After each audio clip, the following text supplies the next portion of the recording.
Yes, boy. Hello, and welcome.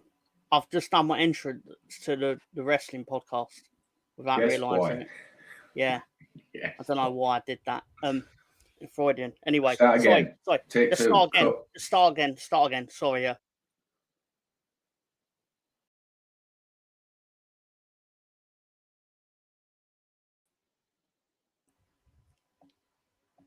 Cool cats, cool dudes in 2018. Carlos Corberan. Welcome to this. We All Love Leeds, the show where we talk about our love of Leeds. How you doing, Mr. Ben? Well, that worked. I'm good, mate. Worst I'm good. intro ever. Worst. No, but Carlos Corberan, right? Do you not find it funny how he was Bielsa's number 2? Yeah. Their styles are so different. It's almost like he smelled the coffee and was basically like, yeah, when I get a job, I cannot do this at all. This will get me out of a job. You can't do Bielsa style football when you're not Marcelo Bielsa. Yeah, I get that. Like, if he turns up and plays no defence, he'll be sacked within 2 weeks. I'm exaggerating, but you get my point. I was going to say, how you doing? You said you're all right. I suppose we should go through the How are you? Sorry, I didn't ask how you were. I suppose I'm doing okay. Some people may or may not know, but my uncle on my mother's side died on Friday night, Saturday morning at 12 minutes past 12, which unfortunately I may have actually been live on the stoop at the time. Which obviously creates a mental situation that you'd rather not have. But anyway, that being said, our condolences to you and your family. I suppose don't feel guilty. You were on the stoop. You can't. There's nothing you can plan for. The stress of it is more that it's going to make my mum sad. And you don't know what that can lead to. Yeah, because obviously it's not something she's gone through before. But sorry. This is the We All Love Leeds podcast, not the Tom Family Tree podcast. Oh, we all love Tom too. So, well, thank you very much. There we go. It's lovely. That's lovely stuff. So out of respect, Bremner's Ghost in early with evening all on positive side. We got a clean sheet. On the negative side, it was dire stuff. To be fair, we really could end it here because that's overall the riding thing of what happened. But we do have other opinions. Look, would you all rather have had yesterday's ball draw or a repeat of the Borough? Well, yeah, that's basically it. And I get that there's a third alternative. We go out there and we attack, but I don't think the manager can find the balance. But we'll get to that. Yeah, I was going to say, Jimmy's comment here, so about his name was Jimmy. Don't know if you'd be okay with that or not. Bremner's Ghost said, almost felt like watching George Graham's Arsenal. It felt like watching George Graham's Leeds. 28 goals in the season, wasn't it, that we scored? Yeah. Man City scored that in a month. I'm exaggerating, but still. At least they scored one. Almost. Ladies let us down too earlier. Yeah, they did. Didn't every day. It's not Leeds United. Different sport levels are the 12 beds don't do women's football. That's fair enough for yourself, sir. They wear the badge, so I'll support the ladies too. That is kind of my overriding belief. I'll support anything that wears the badge. I watched it once, right? And the opposing goalkeeper was 28 stone dyke, and I thought, this ain't sport. She's just come from pub. They've just pulled her off side of fucking going goal. There's levels to this. But you're entitled to your own views on women's football. I personally think it should be women's football and men's football, and don't mix the two and keep them well away from each other. Okay. Would it be any Jack Harrison or Short? It's hard to get memes of Jack Harrison because he has to do something to actually make a joke about. like with respect, like me, you have to do something. He's just on the pitch, isn't he? He doesn't do anything good or bad. It's just there. Out there, he picks up the appearance fee, does nothing, and then Everton lose. But they don't lose. But it's not his Jack fault. Harrison. Yeah, exactly. They never lose because Jack Harrison made a terrible back pass that is going to end up going viral. And he doesn't shoot enough to miss a sitter like Aronson did. But exactly. I suppose we should congratulate James Milner on his 23rd season in the Premier League. Never done before. Do you know whose record he broke out of interest? It was Gareth Barry. He may be breaking his appearance record, but it's actually Ryan Giggs with 22 seasons. Ryan Giggs. Oof. Yeah. Good thing Ellen Road isn't on fire the way 49ers operate it. It burned down to the ground. You know what? I want you to get in. I don't know who I think I am here, like demanding chat do stuff. Get in your thoughts on who you think the wanker of the week should be, because I've got a selection. We're not sport for choice. I'll send you a picture now. Well, I do have two choices personally, but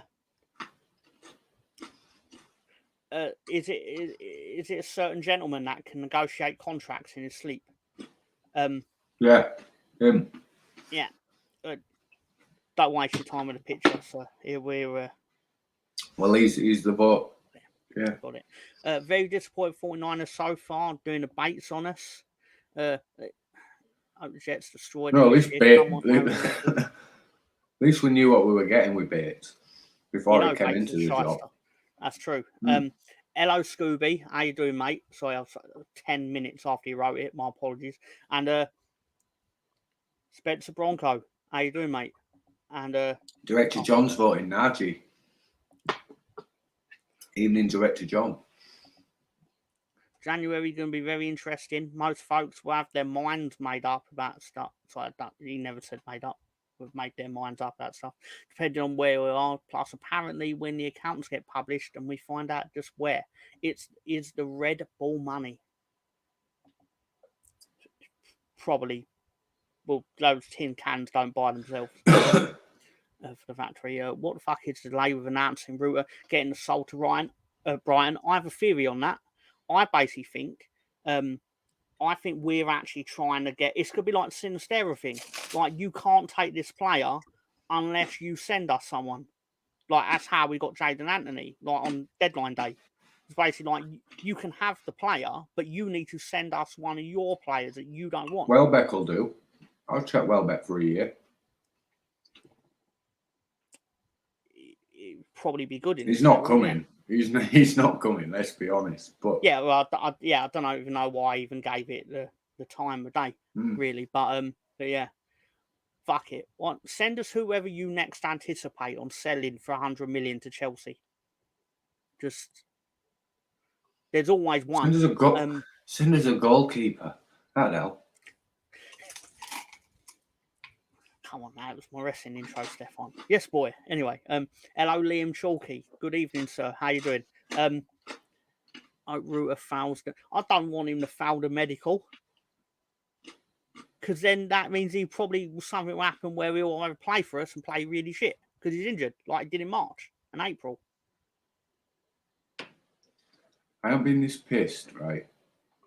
A football player sale since Rio.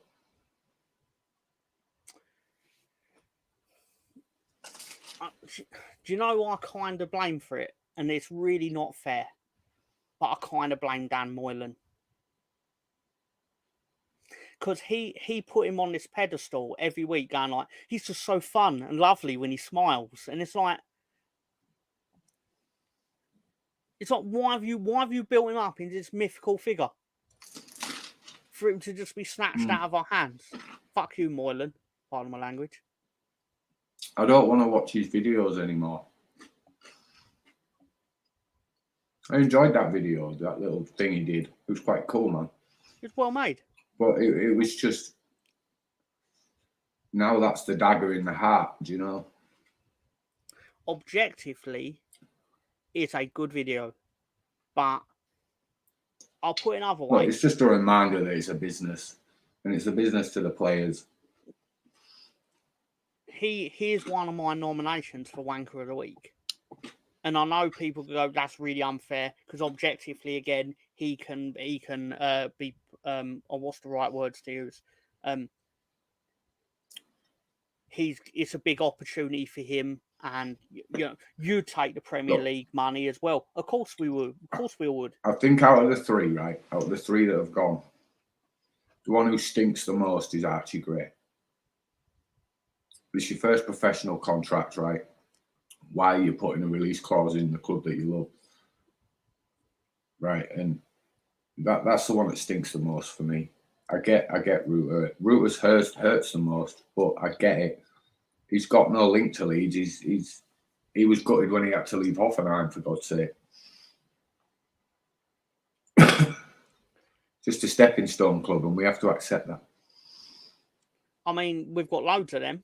We've got, and I don't mean to talk about these footballers like they're cattle, but ultimately, he could. Do you know what happened when Arsenal triggered Luis Suarez's contract at Liverpool?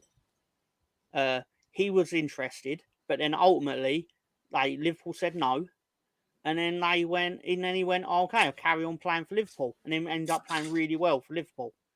He could say no, but he hasn't. So ultimately, he has gone, fuck you, to us. Yeah, I people get will that. say, oh, Tom, you're exaggerating. It's not really like that at all. How else is it? The grass is greener. That's all it's a case of. It is. He's sitting there thinking, this time next year, I could be sold to Chelsea for 100 million.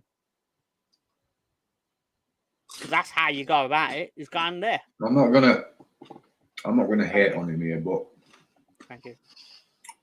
There was an element of luck in a lot of his play. Because that ball was never under control.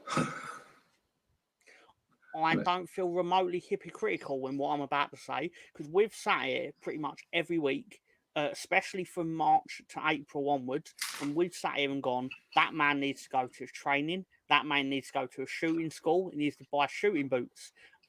Creating assists, unparalleled at Leeds and in the Championship. Obviously, Pablo Hernandez is a better footballer, but still, as a natural talent for making assists, incredible. Scoring and shooting, embarrassing. Just going off what Scooby said here. The lies that they've said. I think it was Jer's show highlighted the lies. I've got questions. They're in control of contracts. They're in control of contracts, etc. It's not going to be like this. And then the two players that had loan clauses changed from Harrison to Aronson, from Harrison to Berber. It changed 3 times. So, look, there are men in suits. It's just a business to them. What their end goal is, we'll never know. And there's a reason that they sit in the shadows in Los Angeles and stay silent. It's easy to do that. It's really easy to do that. When things are going well, they sit there and go like, oh, send Will Ferrell your tweets. They've never said that. I'm exaggerating. I'm lying. I'm actually lying when I say that they said that. That never happened. But that's the thing. When the times are good, it's like, oh, Paris Hilton's making videos. Like, oh, I'm supporting Leeds in the playoff final. Yeah, I bet you fucking are. That is true. She did make one. Because one of the memes I found this week, which I haven't put on here because I was too upset, is basically, no Paris. You don't. No Paris. Don't put out another video wishing Leeds luck. It never goes well when you do it. Stop it. Because look, they'll turn us into a celebrity sideshow when it suits to make money. Yeah. But say hello it's their end goal. Look, they've got an end game. They're not in this for the long run. They're in it to make money. So what is their end game? Is it Red Bull? Is it what? I'm going to paraphrase, but I'm going to steal what Michael Norman and on Square Ball said. The best way for them to actually make a profit is to get us promoted and then sell us. Like, actually asset stripping us for the sake of a dividend for their celebrity mates is only going to end a disaster for us. But still, again, so I said it. Hello, Russ Hayden. Fark needs to turn to old Depeche mode and get the balance right. I know those words, but I don't know any of the songs they made. But no, it's a fair point. Look, when George Graham arrived, the extra performance was doing. He did sign Hasselbank in season 2. That's true. To be fair though, footballers came a lot cheaper then. Like, we got Hasselbank for 2 million, if I remember rightly. Yeah, Man United got Cantona for 1.2. Like, arguably, we'd do quite well to have Hasselbank up front now, even despite him being like 50 or however old he is. What's your thoughts on Joseph then? Because everyone's been raging, and now we've had 3 games of him. It's not as easy as he thinks it's going to be, is it? I think there was a lot of arrogance and exaggeration. Like for example, I don't mean to keep digging out the square ball, but when they sat there and basically were like doing their prediction show, and they all sat there and went, "Well, I'm going to pick Leeds to be champions." I'm sat there like, "Oh my god, this can only end the way it's obviously going to end." Yeah, it's Leeds. It's like, what are you doing? You wait till the transfer window's up before you make any sort of prediction, and a few games after that when your squad's settled. But look, a lot of people got off some pre-season hype from the friendlies and whatnot. Obviously, once Somerville had gone, I think a lot of people thought that was it. You don't know what these contracts hold. I still don't think that's it. I think a few will go out on loan, like maybe Joffrey, but we all know we need minimum 5 players.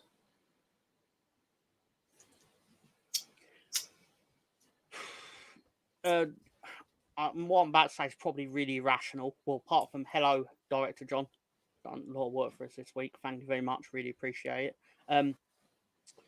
There are people who sit there and go, what I'm about to say is factually true. Like, we've made arguably 150 million on transfers, and the entire championship, the 23 other teams in the championship, have made 149 million in revenue. Right, you got to break that down though, right? Because from what I'm getting from this PSR shit is the grey money's swallowed up through debts that we owed of instalments. So that's why that had to happen to balance the book. So that money's off the table. So I'm under the understanding, is it Red Bull 60 million over 3 years? So that's 20 million a year, yeah? Take 10 million out of that straight away for other things. So let's say transfer kitty gets 10 million of that. Sell Somerville for 25 plus add-ons. The add-ons aren't even anywhere a part of the conversation yet because he's nowhere near it. So 25 in 3-year installments, you're looking at 8 million from that. And then something similar probably with Router. So you're talking we've got on 7 million from Kamara. So you're talking we've got maybe 45 million to spend. I mean, yeah, I think there's this obvious. I could be wrong. I think there's this assumption, as you've just debunked, because I'm almost certain you're probably correct, if not you're close to, that basically we have a transfer kitty of 150 million, which is obviously not the case. It could be the case. I've always felt we should basically go out and buy whoever we want and whoever. Do a Leicester, yeah. And then just fucking get out of this league. Yeah. Get out of this league and then make sure you don't come back. It's as simple as that. I'd rather sit there every week and have everyone complaining like, "Oh, you're cheating," or "You're doing it," while we're sat on the top of the table. Because now everyone's just be going, "Ha ha! Your team, you thought you were going to be championship champions, and now you're rubbish because half your team has gone." So I should start working through. It's not even half the team. It's just the best 4 fucking players we have. Best players, yeah. anything that isn't now done but is worth money is being snapped up. And may I add, right, that I've never been sold on Monto. Not at the levels of Somerville and Jorginho did last year. Not even in the Premier League. Look, I get there's a good player in there, but not been sold to the levels of where I see a 25, 30 million pound player in him. Not at all. We'll say hello to Holly, known as Mrs. Spencer. So, how you doing? Thank you for turning up. At least with Rio, we break the transfer record, buying him, sending him. That's true. But to answer your question that you did make about 5 minutes ago, which I probably should have answered but didn't, I think part of the problem with Matteo Joseph is the team doesn't trust him with the ball because they're not giving him the ball. They would rather than risk giving him the ball and seeing what he will do with it. Because doing in pre-season friendlies is all fine because whatever, nothing matters. Yeah, but do you not feel that they'd rather go back? Sticking him in yesterday's system was unfair when that system and that style of play suited Bamford. Lug the ball up top and let's hope he can make it stick while people get up the pitch.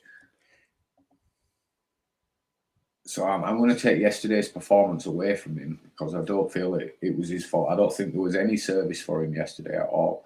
And I don't think that was down to trust. I feel that was just down to the system of we're not going to concede today under any circumstances. But the other two games, I can see what you're saying. Yeah, I'm more thinking, more than yesterday's, it's more Saturday. Because obviously we had loads of the ball, loads of possession. We had 20 shots, but they were determined to keep it between Ruter, Nonto, and even to some extent Dan James, even though I still don't think they used him enough, really, considering he got their defender booked. Should have punched him. But he should have done what West Brom should have done to Firpo, but then mysteriously did not do that, which I find really weird. Why would you not try and get Junior? I mean, personally, I think you're wrong if you do get him sent off, but you should try it. But still, anyway, what's going on here? I'm really behind. This is the worst I've ever been with the comments. We're actually getting some, so thank you, everyone. Don't talk to you about Suarez. Oh, Russ, I'm sorry. I really didn't mean to bring up bad memories for you. Dirty, biting, horrible piece of shit, scum rat boy. Can't stick that man. I don't give a fuck. He's an horrible piece of shit. I still feel that even though we had Diouf, he was a disgusting person. Didn't he turn up with like a gold Cadillac or something in the car park? It was something. The guy was fucking nuts. The guy was nuts. The guy was just look at me. Do you know? I remember when we first bought him, I thought this is gonna be a disaster. And then I saw him play, and I think we beat Everton in the League Cup, and it was partly because he had the, and I can't believe I'm going to say this, he had the Premier League nous of like how to kill the game, because we were in front, and he would get in the ball, and he was heading for the corner flag, and it was silly little things. And I don't know why I remember this, but I sat there thinking this could actually work. I was wrong. I will openly sit here and say I was wrong. He was a fucking mercenary. I should have known better. He was good to watch, though. He's a character. He was an horrible piece of shit, wasn't he? And when you've got that horrible piece of shit on your side, it works for you. Sometimes it goes wrong because obviously he's a red card merchant, wasn't he? But you need that gamesmanship when you're winning to wind up the other team, to get the fouls. You know, we don't have any of that. And anyone that calls us dirty Leeds anymore is just haven't got a clue what they're watching. We're the softest team in the league. It's true. No, it's boxed. It's refrigerators, isn't it? Or it's heaters. No, boilers. That's it. Boilers. That reference to this comment keeps him Botox. Maybe dyslexic. Not the case. 20 million doesn't cover wages. I bet it's more than that. Bamford allegedly 70 grand a week. And I had someone say to me on a comment section on YouTube, he's not on 70 grand a week because of relegation not release. What do you call it? No, he was on 140 grand a week. Well, this is the thing. I was like, I tried to break it down, and keep in mind, I'm breaking it down, but I don't know the facts. But the common sense of it was, I know he was on about 40 when we first signed him because he was the highest paid in the team. Because when we then gave Calvin the contract, which put him on par with Bamford as the highest in the team, 40 grand a week in the Championship in 2019 was a lot of money. I mean, it's a lot of money in any event. But so where was I? I was like, he obviously then got a promotion bonus raise, whatever you want to call it. Like your wage goes up because that was part of signing. And then he got a new contract after he scored, if I remember rightly, 16 goals in the Premier League. And for some reason, we gave him 5 years of that. 5 years, yeah. And obviously that then, I'm guessing, it would have been Ben sent 140 grand a week, which then probably got halved upon relegation. So 70 grand a week. But people just think I'm just putting numbers out of thin air, and that's exactly what I'm doing. But I'm using common sense while doing it. So it's just what was it? Everton fan 962. Go fuck yourself. So I totally made that up. It's not a real person. It's not a real person. But if you are Everton fan 962, go fuck yourself. Have they got 962 fans? Probably not at this point. Not at this point. I want to get through the comments so I can start the meme show. We're 28 minutes into the show. Not one meme. This is terrible for me. Terrible. Although some would say it's actually an improvement. But still, we'll sell Eddie for 60 million. Russ, I'll give you £12.50 and a packet of quavers.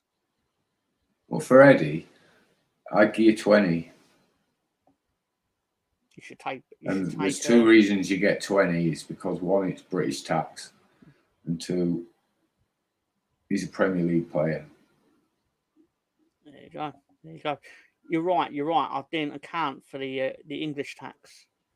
England under 21 record scorer tax as well.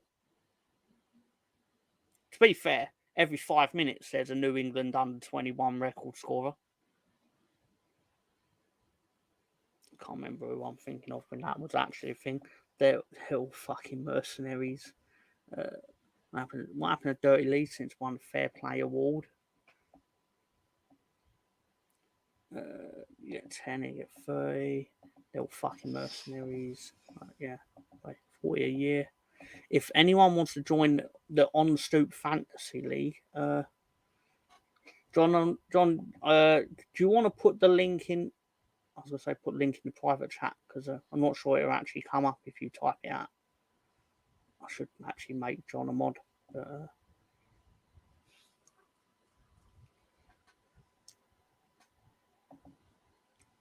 Players live in a different world, Bremners.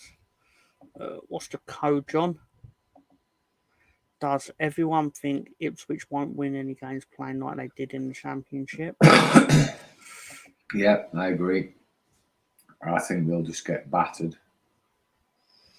And I don't think that... Look, I was all for Calvin when he was with us, but it's clear that it was Bielsa that got a tune out of him.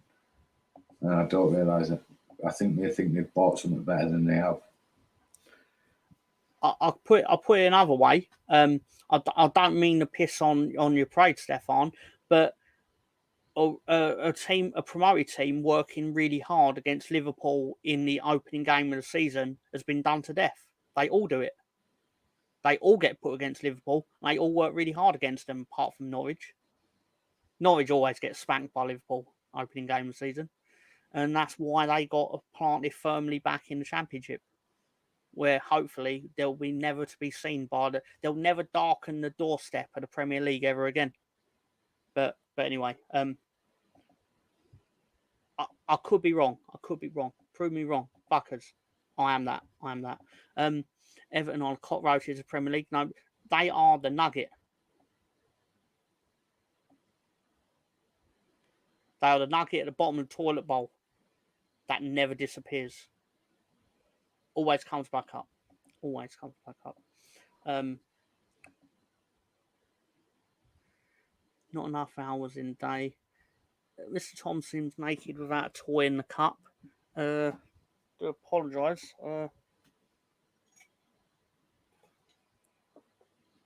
Picked the wrong one. Fuck it.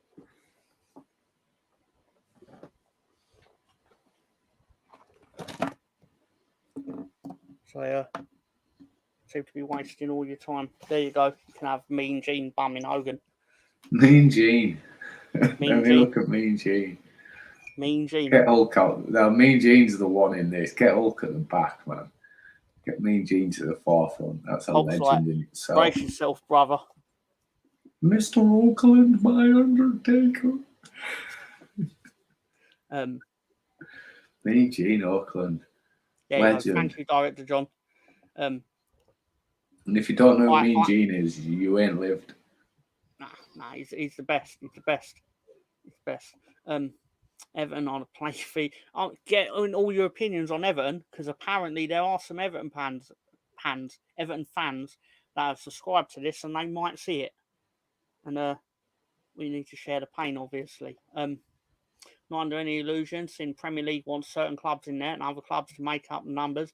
Yes, they need to beat Man United, Man City, Chelsea, etc. Need people to beat. That's how the league treats it. They know it will get really boring if you just see them playing each other every week. So you have to create the illusion of competition.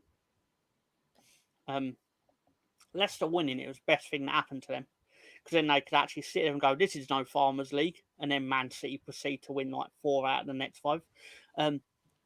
Mean Gene wore some really nice suits. It's true.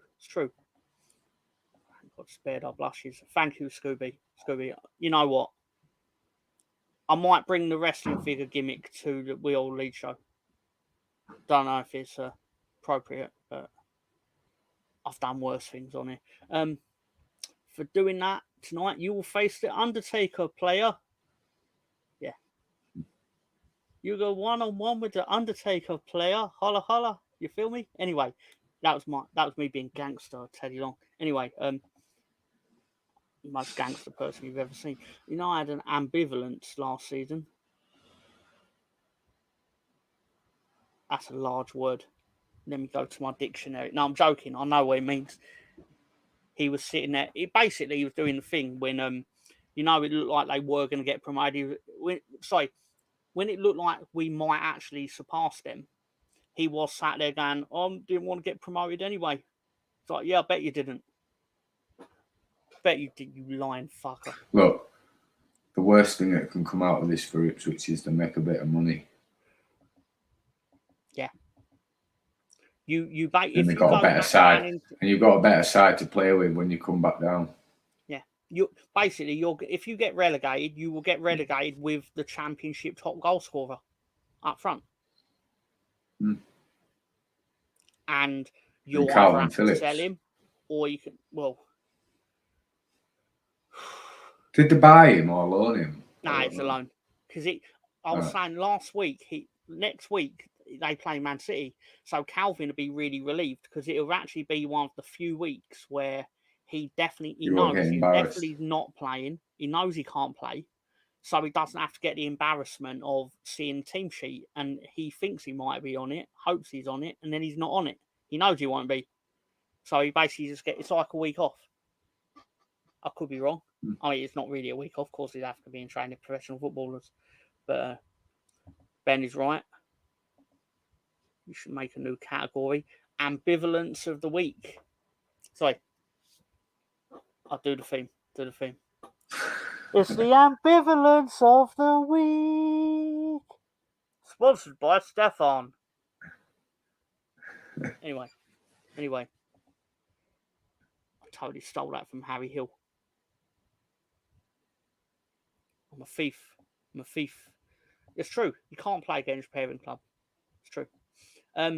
Well, we're 36 minutes into the show. We've not actually talked about one ball being kicked. So what should we do next? That's right. Let's continue to not talk about a ball being kicked.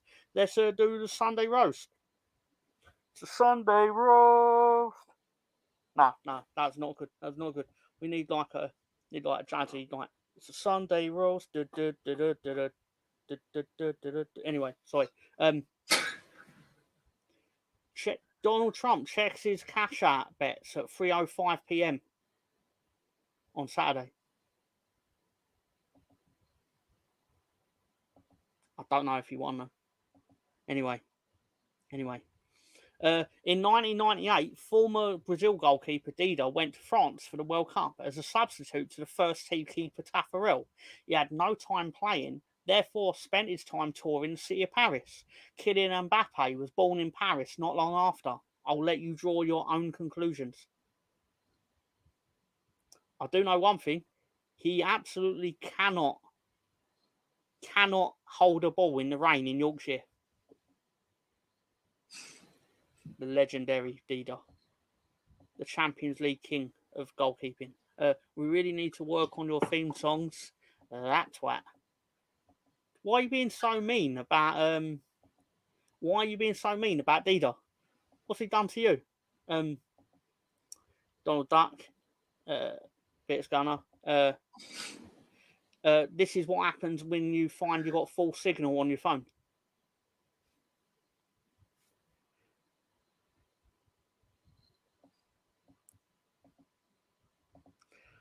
Lord of the Rings remake looks terrible. Can't say Mars. State of him. And Peter Crouch is there too. Don't you hate it, right, when celebrities jump on your team's bandwagon? Yeah. Like, where was he? He wasn't even there when they got promoted. He wasn't even there. You know what I mean? Where was he in League One? King Ginger prick. That's not against any gingers. It's just that ginger prick. Sorry, prick. Fucking turning up on all the shows like, oh, I'm an Ipswich fan, you know. It's like, where were you when your team was shit? We weren't fucking singing about Pullman Road back when you were fucking bottom of the Championship, and then you end up in League One. You were real fucking quiet about that then, sir. Sir. Yeah, he hasn't earned that yet. Well, to be fair, he's had a midget. I mean, he stood next to Peter Crouch, so he could well be an average-sized gentleman. He's in that drop bit as well, is he, in the dugout? Yeah. I'm sure it's just real fortunate for memeing purposes. Do you see this? Speaking of Ipswich, their fan has Juan Leg. That's class. Fair play to that guy. Yeah, I'll give him polite gold. That's fan of the week. Fan of the week. Yeah. Do your music, Tom. It's time for the fan of the week. The fan of the week this week is Juan Leg. Juan Leg.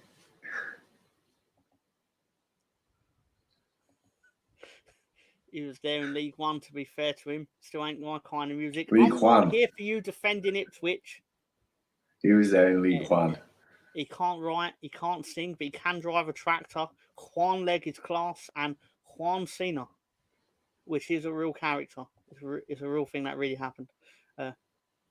He got fired over Christmas one year, but then he turned up in a mask. He was like, I'm not John Cena, I'm Juan Cena. And I was like, yeah, fine, whatever. I'll believe it. Anyway, real betting things going on this year. Big activity, basically. Bookmakers this season with, all right, come on, place your bets. City champions or City relegated. We've got both. I believe it's 11-1 off the top of my head for City to be relegated. And I believe they're obviously favourite for the title, but you're never going to get 11-1 any other time on Man City being relegated. But again, you could just be totally wasting your money when the bribe comes in. Surely they're shorter odds. Because usually you'll probably get 500 to 1 at City being relegated. Yeah. got to be the opposite of the bottom team. It's because they don't actually know what the outcome is going to be. It's not actually a bet worth taking this year, is it? No, they're mitigating the potential loss of if loads of people did bet on it at 500 to 1. Basically, yeah. The main job I understand it. Yeah, I understand. Yeah, the main job is to make sure you don't lose a lot. Ultimately, I mean, obviously, some things you can't help, like so. But still, anyway, don't want to give away my trade secrets. I'm talking like Jonathan Ross tonight. Like, I can't say any of my R's or anything. It's got worse since Mean Gene's getting bummed by Hogan. Crying. Yeah. Where's Aubrey? Here. So Cratchit's response to journalists when asked what it'd be if he wasn't a footballer. What was his response? I've read it before, but still. Juan Leg for England. 100% agree. Juan Leg for Leeds. That'll do. Jesus Christ, you couldn't do much worse than Juan Leg at the moment. Delia can't cook. Delia can't... I've done that. Apologies. Juan Leg only does one night stands. Wow. Farm girls in your uppers. Yummy. That's Norfolk. Twine don't meet. Alan Partridge versus Ed Sheeran fight. Bizarrely, I'd watch that. There's no probably. You'd watch it. Oh, yeah. And a virgin. Yeah. Just to be clear, the answer to what he'd be if he wasn't a footballer, he'd be a virgin. It's probably true. Sorry, got a couple more. New season, same old Everton. And Cole Palmer when he finally enters his final year of his contract at Chelsea. Because I believe it isn't it 8-year contract, something like that, or 9 years. Always preferred Nigella Lawson. I always found, not that I'm gonna get on my soapbox about her, but she'd always be like, "Oh, we're gonna do a lovely snack that you can do at any time. You just go in your pantry and get your shredded geese skins or whatever." And she'll reel off about 19 ingredients that I'm like, okay, I don't have that. That you've never heard of. Yeah, I don't have that in the fridge. There's no chance I have that in the fridge. I don't even know what you just said. She's travelled to India for these ingredients. They don't sell them in England. Yeah, I've seen it. I mean, but she's hot.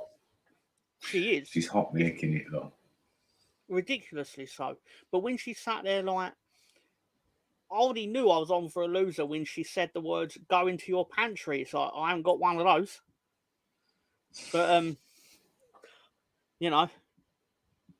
that's when I knew it was arguably a mistake, even making the decision to watch. As Tom opens the fridge.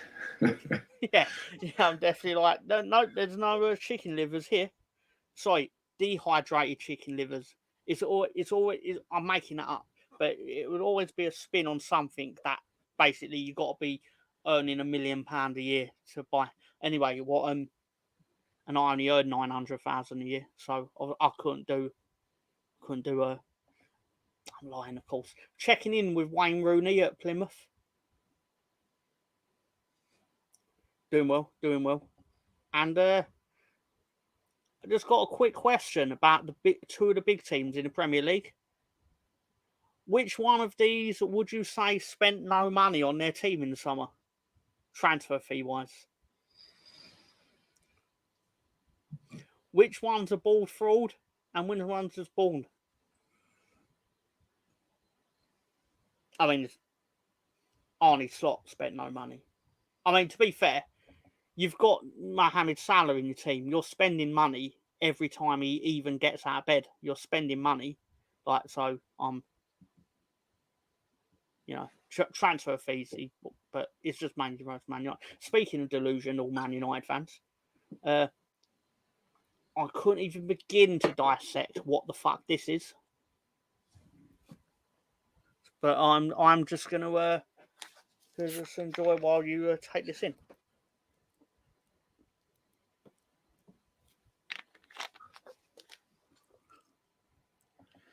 So it's just scraping past Fulham on Friday night in the last minute.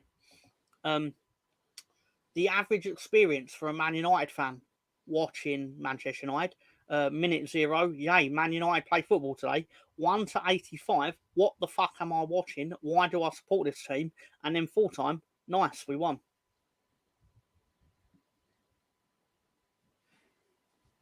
I hate that team. And the final meme. Do excuse me, I'm going to need to go up for a second because we've got some comments on Nigella. Hello, Ashley Butland. How you doing? Course we are. Course we are. If you like Nigella Lawson, you've come to the right place. Which is a sentence I never thought I'd ever say on any YouTube show, even my Nigella Lawson channel. I don't have a Nigella Lawson channel, just for confirm. Nigella, first you must gently caress the plums as you sugar them. That's almost certainly not PG. He's turned into Junior Firpo without the tan. At first, I thought that was going to be a comment about Junior Firpo spending time with Nigella Lawson, of which he obviously spent a lot if he wanted. Nigella's a dirty bird in front of the camera. That's Stefan, of course, it is. And I'm not even sure I should vocalise it because I don't want Russ to imagine me saying it. Because it'd be in the back of your mind whenever you think about that. You'd be like, it'd be Tom narrating it. I'll be like the David Attenborough of Russ porn. I'm not going to do it despite every instinct in me is to start doing David Attenborough. Belly's bigger than Mayflower, Liverpool. That's true. Scouts, that's true. He looks a bit like Ming the Merciless. Wayne has discovered where Cornish pasties are from. Certainly has, and he has. Let's make sure he's all right. I bet his first question was, "Where's the senior centre?" I feel we may need canned laughter. Ordinarily, I'm not a fan, but it's preferable to tumbleweed, and it could be done with irony.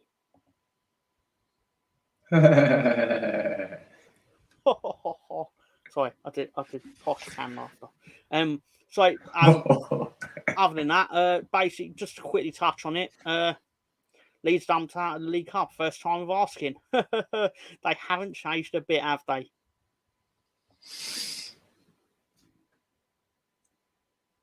I mean, it is what it is, isn't it? I'm worried for that. It's not that I was worried for, because before that game, we had Ruter, and now we haven't. And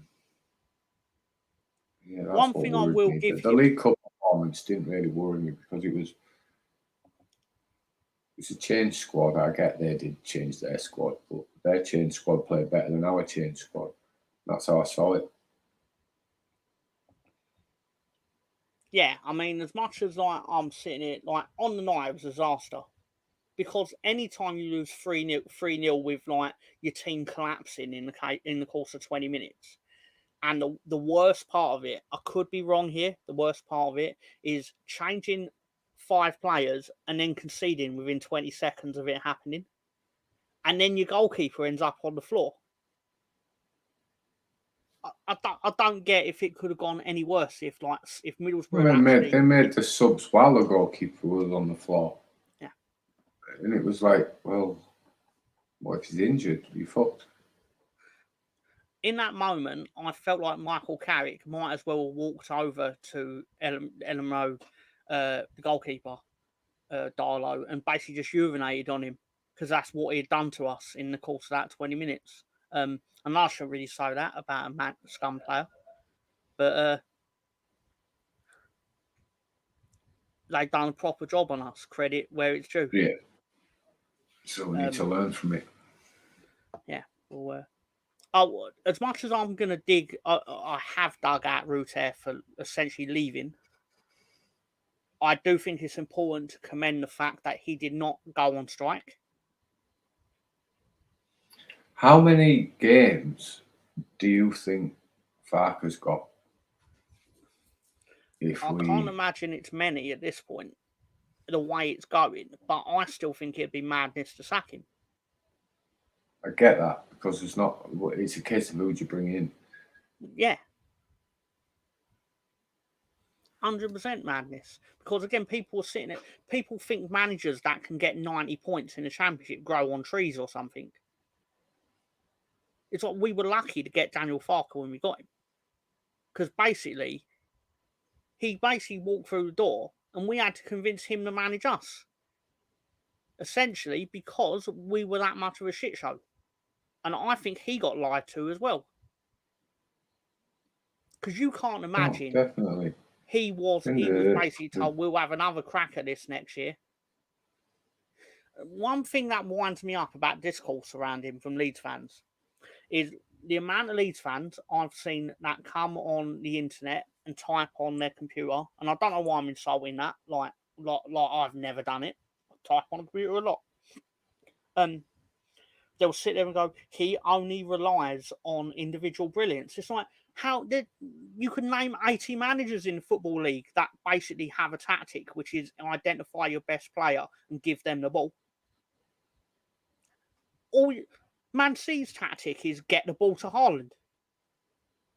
Bielsa was like, Calvin Phillips, give the ball to Pablo Hernandez. I don't know why that is such a weakness. If it works, do it. But I guess they could mean plan B or whatever. But I'm basically quite short. I'm fucking. I'm surprised how quickly it's become a thing where we have to make this decision as fans. I just find it funny how the Leeds fans were naive to the fact that Sheffield United and Burnley aren't going to be a force this season compared to us. It was a foregone conclusion that we were going to win the league, this, that, and the other. You don't say that when you've got 4 weeks of a transfer window left, and you're powerless to control what happens. My actual question, and I don't think it's an unfair one, but before I ask it, I want to say hello to Tayyip Hussein. How you doing, sir? Good to see you. Why aren't Burnley losing players to these secret loan clauses? Why ain't Gustavo Hamer scratching at the door to be sent to Wolfsburg or something like that? Why are we the only team that invented this loan clause contract? We're the guinea pig for it because we thought it'd be really clever. Well, no one else. It's not even the loan contracts anymore that's killing us. It's just the release clauses in general. Yeah, the misconception. I still feel someone will come in for him. Yeah, I can believe that.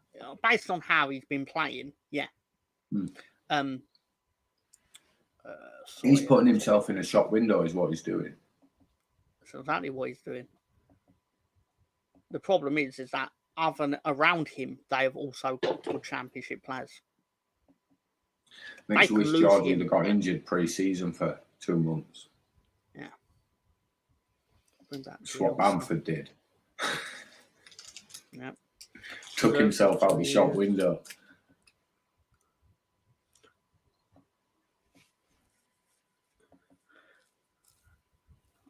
I've had worse Sundays. Leeds philosophy is give the ball to Melier. Hope he stops it. I don't know why. It's not wrong though, is it? It's backwards. It's a highly accurate description of the tactics. I had to find myself, unfortunately, watching Sky commentary yesterday, and I actually had to agree with the dipshit twat wanker. Why don't he catch the ball? Yeah. Yeah, I felt like ringing. I actually felt like ringing Andy Hinchcliffe up and going, "Listen, you can't. He just can't catch the ball." My question was basically, you're the head. In my opinion, he's considered the head commentator for Sky Bet Championship. He's always on the main games, basically, right? If it's not him, it's Goodman, but it's usually him. And so I presume he's seen a lot of Leeds United games. How do you not know that he cannot catch the ball? He knows everything, though. But he does know everything. But he obviously He doesn't would be know that he would be the best football manager in the world because he just knows what not to do.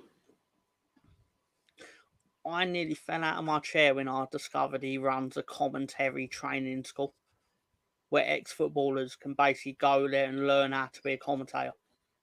Would you reckon he's actually there, or he's just put his name to it? No, because he seems like the sort of person who would take it really seriously. Yeah, you're all sat in his gazebo, and his wife brings in tea and biscuits. He would critique you the same way that he critiques the teams, like, oh, that's not how I would have done it. What you should have said was, yeah, what I would have done in 1995 when I played for Everton. Do you know what upset me? Right, so I've gone massive tangent here, but obviously we'd score loads of goals. His leg would have a release clause. Is it left one? I suspect. If you do the right hinge. Good mate, I was here for a while. Don't know why I read that out loud. They're having a nice intimate little chat. Ty was saying doesn't watch many channels, but he gave us his time. I always knew that's why Ty was saying's a winner. Always knew it. When I said that Ty was saying wasn't fit to... Sorry, I'll tell it right. When Ben once said to me that Ty was saying wasn't fit to live with pigs, I defended him and said that he was. The fuck? I'm just saying. It's fictional. That never happened. Ben wouldn't do that to you. I would, but Ben wouldn't do that to you. Anyway, in all seriousness, do you know what? I think it might be time. We've done all the memes. Save some time. Right. This is where we played. Yeah. Around the grounds are back. Because Ben loves this shit. Around the grounds are back. And we're at the Hawthorns. That's how it looks on the inside. But let's go back outside. Ben, your thoughts on the surrounding areas?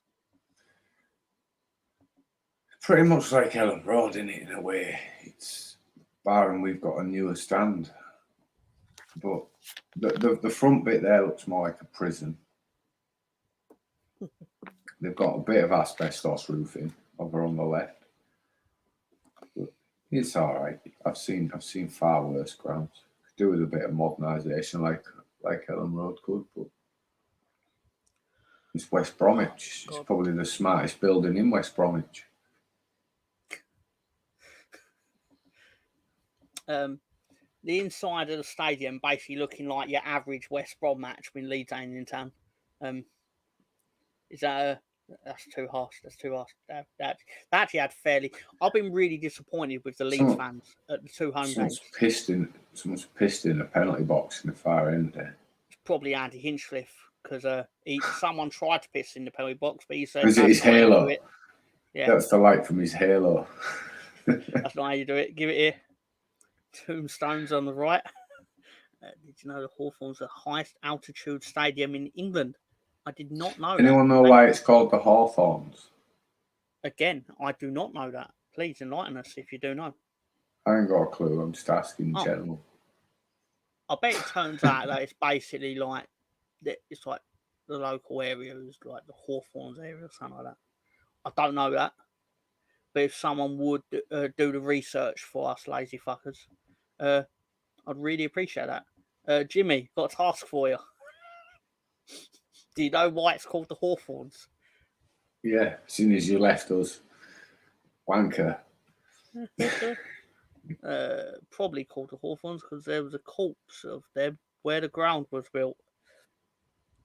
A corpse, not a corpse. Fucking corpse. Corpse. Oh. There's no R, sir. There's no R. Yeah, I didn't. Fucking capital of our country, this. The capital of our country can't even speak the fucking language.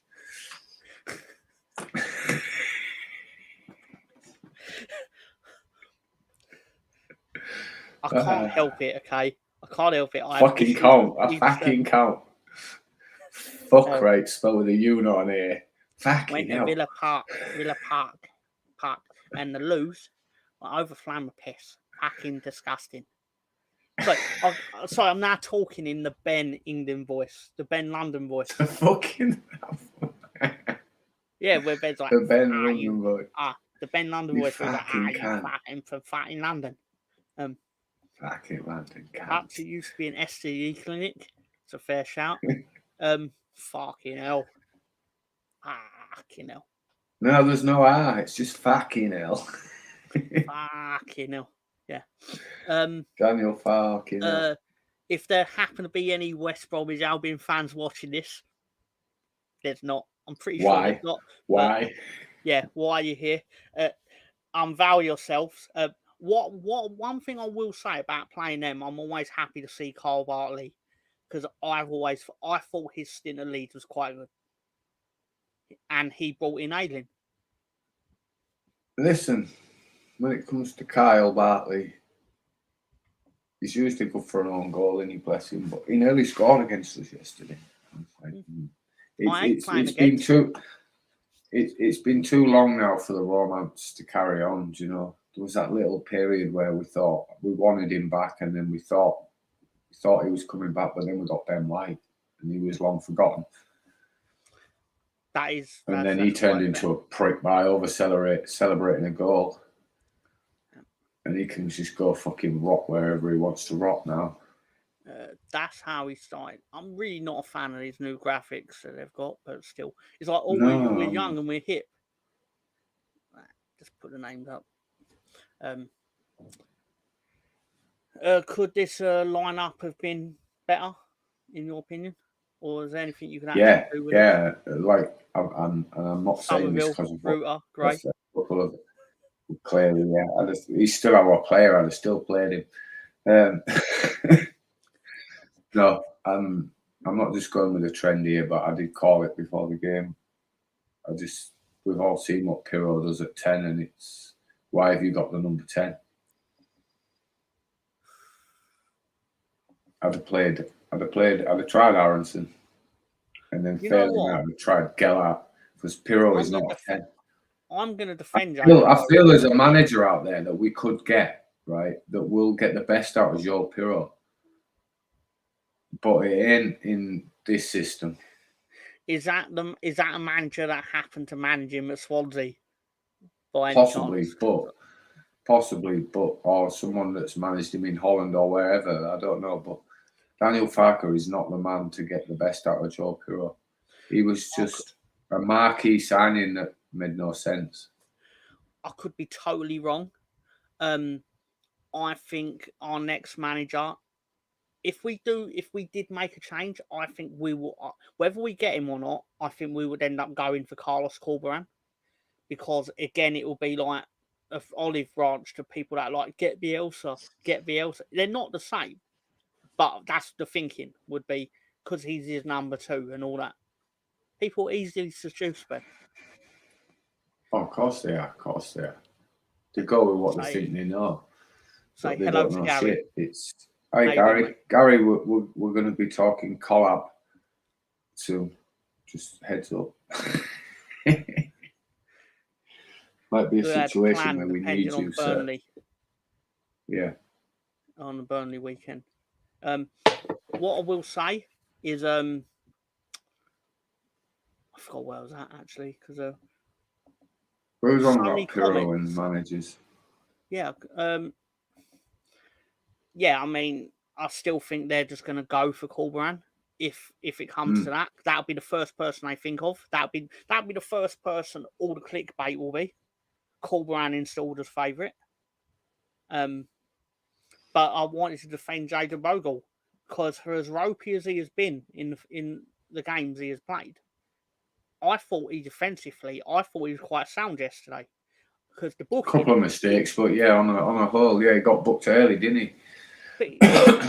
And again, I may be like copying Michael Norman, and when I say this, but it's exactly right. He took the booking, but he took the booking outside the penalty box. He realised he was in suspicious danger very early, and then pulled him down, or whatever it was. And like all footballers do it, but he didn't give away a penalty. perfect. I mean, they didn't score from it, so it was fine. All these other comments. Yeah, there you go. But Bogle will get better when he settles in. Well, Yeah. I hope he does. But my overall thinking is he will get better. He will blend in. We will see the best from him. The other squad players, no, we need a depth, and I don't think we've got depth. I think that was evident at Middlesbrough. I don't think Byram's depth. I still think, personally, we need 2 full-backs,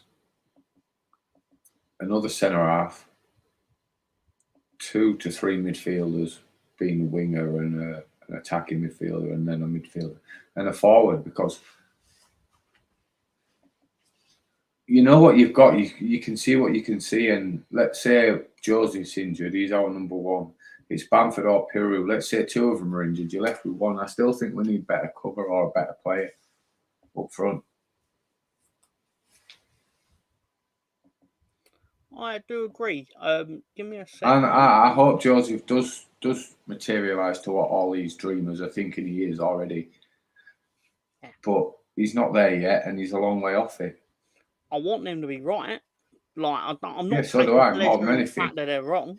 It's more the fact that I just don't know what you were basing it on, other than complete delusion and arrogance. Other than hatred of, I'm not Bamford's biggest fan, but it's other than hatred of the alternative that he's been promoted into everybody's. He's the saviour with nothing to go off. It kind of, I don't want to say it proves me right. Well, I kind of do. Like last season, when everyone was basically like, bring Joseph in. I was like, well, based on these 3 games so far, you would have got no goals from him. And I know it's different, Ben, because I know you'd have had Ruter and some of them. I'm one of these. Having a good pre-season's like having a good World Cup. It means fuck all.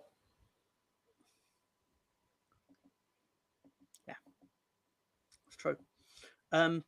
Again, just because my obsessive compulsive disorder, I can't put up the Leeds formation without putting up the other team's formation, because their non-existent fans in here will be like, oh, why you got one for West Brom? That's how West Brom lined up, right? Whatever. Carl Bartley, thank you for your service at Ellen Road like 6 years ago. Alex Mowat, thank you for your service at Leeds in 1982. It feels like that's how long ago he played for Leeds. I did come up with the theory yesterday. You're never more than 20 yards away from someone that has played for Leeds United or had their release clause activated while at Leeds United. A lot of release clauses these days. That's how we lined up, supposedly. Joseph, why you got a photo, Peru? Even Jadon Bogle's got one.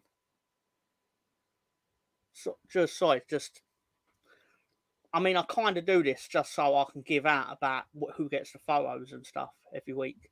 Like, I'm acting like I've never seen this, but I put this on knowing that there weren't one of him, so I could give out that there not being one of him.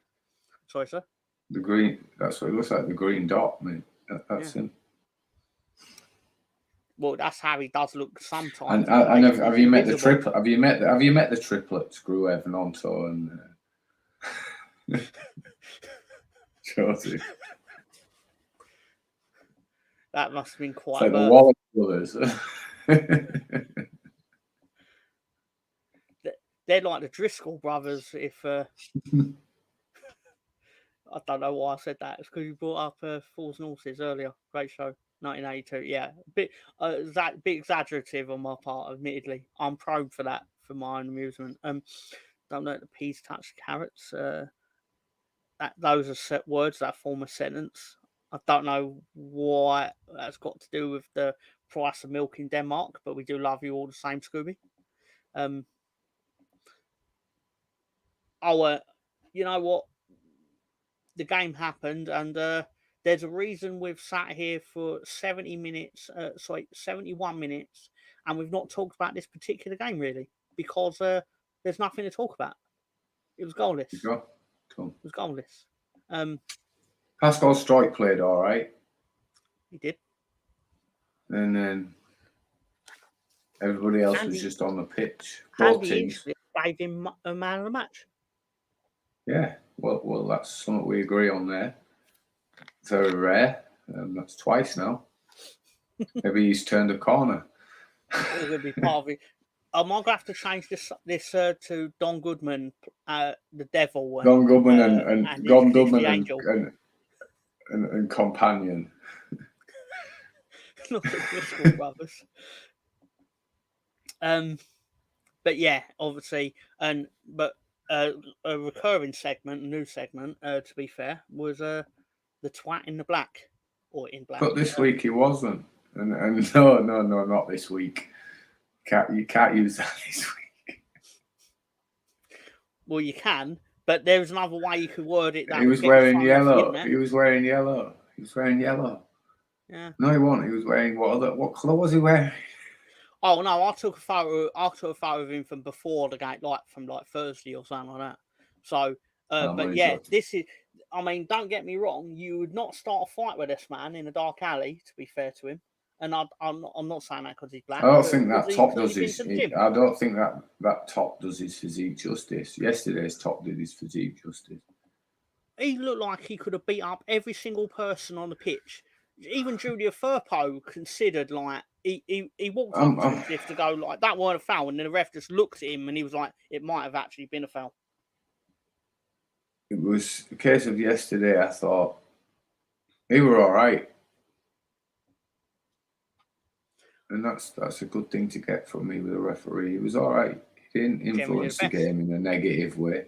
Yeah, I get they didn't like some of his decisions, and I agree somewhat with a few of them, but I'm a Leeds fan. I don't care about that shit.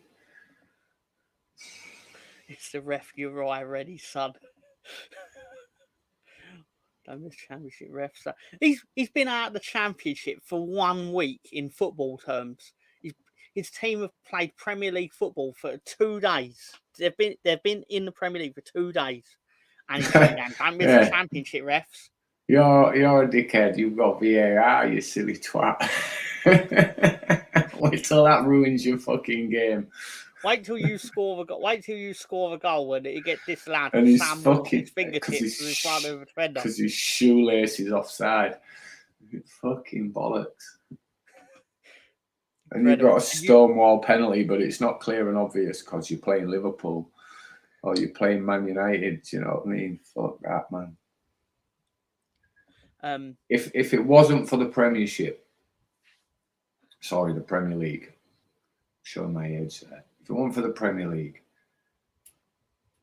then the Championship would be so much greater. It's because of the difference in money class and the stranglehold that it has on Championship clubs that ruins it. But the Championship football is way better. You won't look once you start losing, and once you start the longer you're in that league, I suppose. But yeah, you need to be in it to survive as a club, and that's all you chase. You're not once you're in it, you're not realistically chasing a title. You should be realistically chasing a title, but you're not. You're chasing survival, so you can survive as a business. You can, sir. No, I agree with. I know I'll say a lot. But no, I agree. The longer you're in the Championship, the closer you are every year to essentially becoming a relegation team. And I know that might sound hyperbole, like exaggerative, but the fact of the matter is, Blackburn are now flirting with relegation more years than not because they have not had that year where they can actually, say, Sammy Smodic was the top scorer. And they had to beat Leeds with 2 weeks of the season left to survive. But they had the top scorer. So essentially, without him, they would have been relegated. But he scored 50% of their goals this season already, and he's like 3. It's funny you should say that because did you know Preston have played 2 games and they've 2 managers have gone. The manager left on the Monday, Ryan Lowe, and the caretaker manager left today. So I could be wrong, but arguably it could be they would be the first team, I'm guessing, first team to have played 3 matches with 3 different managers to start a season. It's certainly rare if that's true. If it's not actually the first time, it's not something that happens very often. Question for you to answer. What was your most memorable moment from yesterday's game? I thought Ampadu was quite close to scoring with the long. It only swerved when it dipped, but basically the trajectory, it was going in, and then it just sort of trailed off. But I thought that would have been quite nice. No, that was good. Mine was full-time whistle.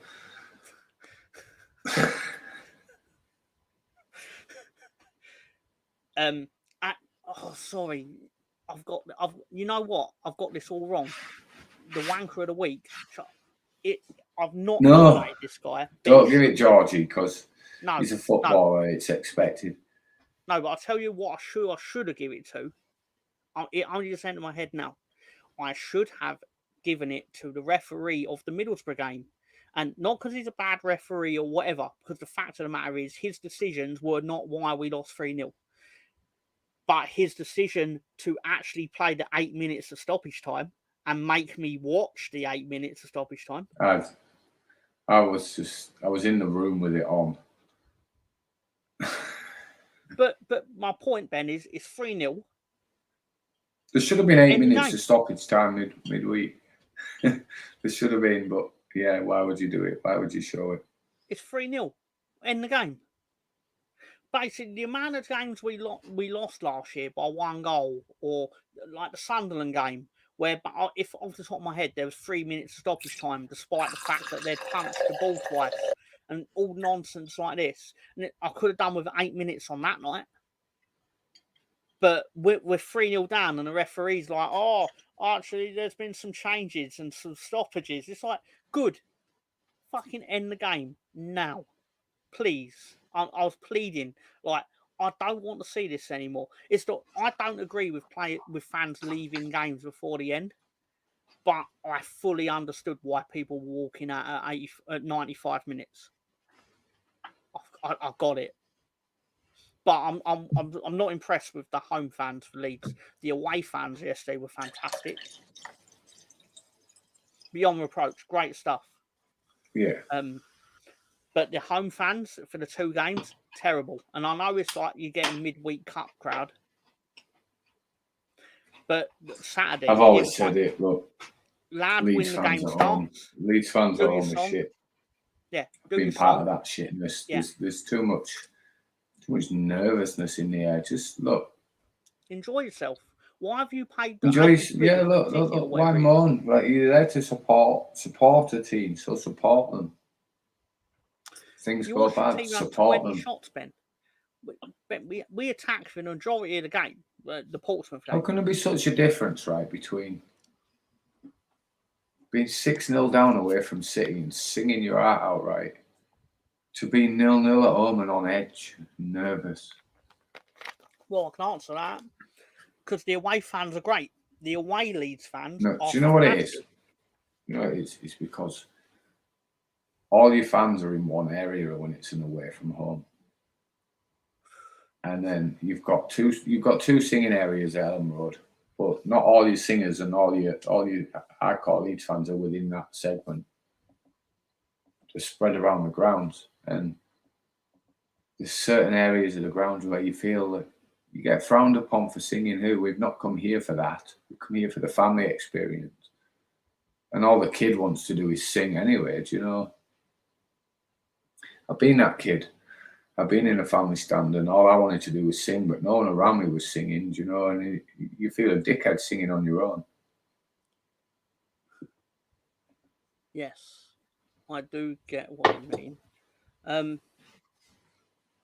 Sorry, I was trying to multitask.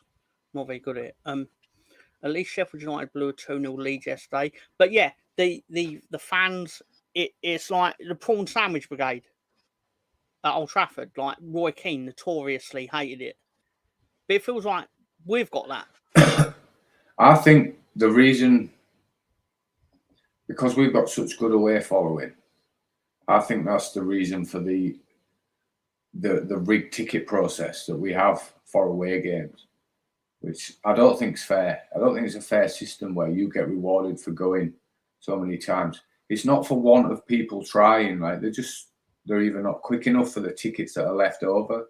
So it's a rigged system. But I do believe that because it's the hardcore singers that go is the reason for that rigged system. So if you, don't matter how long you've been a member, Tom, right? If you haven't managed to get an away ticket game in the last 2-3 years, then you ain't going to get one this year, do you know? But it's not for the want of you trying to get one. It's the same faces every week that get to go on some loyalty reward, but you're not. It's not really loyalty reward because you're not rewarding the other fans that are loyal anyway. Yeah, it's a difficult one because obviously those people are going to feel entitled to get the tickets because they are always going. But at the same time, how can you get the loyalty points? It wouldn't work in any other form of life. That same people get to go all the time. It would be a fuss kicked up. Be first come, first serve. Yeah, it should be first come, first serve. Yeah, it should be like anything that goes on sale. First come, first served. Yeah. As long as you have a membership. I get that, right? If you've got a membership, even season ticket holders, right, where they get the first priority of certain things, playoff tickets, cup tickets, whatever they get. Why do they get the first priority? You've got the bonus of seeing 20 odd games a season. So why do you get first priority just because you buy a season ticket? Some people can't have season tickets due to work reasons. It's not for the fact that they don't want them. It's just wrong. Everything Leeds United do with tickets is wrong. Yeah. Well, because John went to the trouble of compiling the information, which doing the respect of showing it. Not that I mean to cut off your ticket, your ticketing rant, because it's perfectly valid. But yeah, in a rare sight, basically West Brom dominated the ball and did nothing with it. What one thing I will say is they were far more direct than we were, but the amount of times we had a corner and the ball found its way to Melier, infuriating, unacceptable. Ball I don't like this. Yeah, that's not defending your goal, is it? That's not defending. That's not taking low risk. It's just pathetic. It's what it is. It's fear. Like you're afraid to go for it. You're afraid to go for it when you're actually near the thing you need. Genuine fear. So I do like the whip on Rothwell's corners. But it's the same old story. The corners look a lot more different, and we are getting on the end of them, but we still haven't scored in something like 200 corners. So, for anyone who wondered, these are the scores for the weekend in the Championship. Obviously, Burnley had a good time. Cardiff did not have a good time, conversely. Did you know Middlesbrough won the Championship on Wednesday? Based on how they were definitely going to win the Championship on Wednesday, the way Sky were talking about them. How'd they get on this week? Oh, wait, they lost to Derby County. Oh, no, but weren't Sheffield Wednesday the same? It's funny you should say that, Ben. It's funny you should say that because I may have put something together. Stop. They're already dead. Filmed the first one of the season, because this is obviously a famous clip from The Simpsons, which is obviously mean to absolute death. Anytime someone gets a bit of a pasting in football, Sheffield Wednesday received it first. I probably should have done it for Plymouth last week, but I was too lazy. I didn't But make it. they're a To be point fair. better off than we are. Yeah, that's true. Well, this time last year, we were sitting there. To be fair, they were quite lucky last year because the performance at Birmingham was not good, but the focus was on the fact that their mate wouldn't get on the bus. Made it really easy for them, to be fair. And obviously, very early doors in the season, but Leeds United are in the bottom half. Not actually at the bottom, though, because still undefeated this Let's season. just talk. Look, I still think if you replicate last season, you're going up. Yeah. And it was a slow start, whatever you blame it on. Whatever turmoil and chaos, right? I think people overlook football and what goes on in a footballer's mind. It's like, oh, his head's distracted, he can't play. It's 90 minutes where you don't need to be distracted. You're playing football, you don't have time to think about, oh, what's going on at home. Do you know? Should be a pleasure. Should be a You play football. Have you played football, Tom?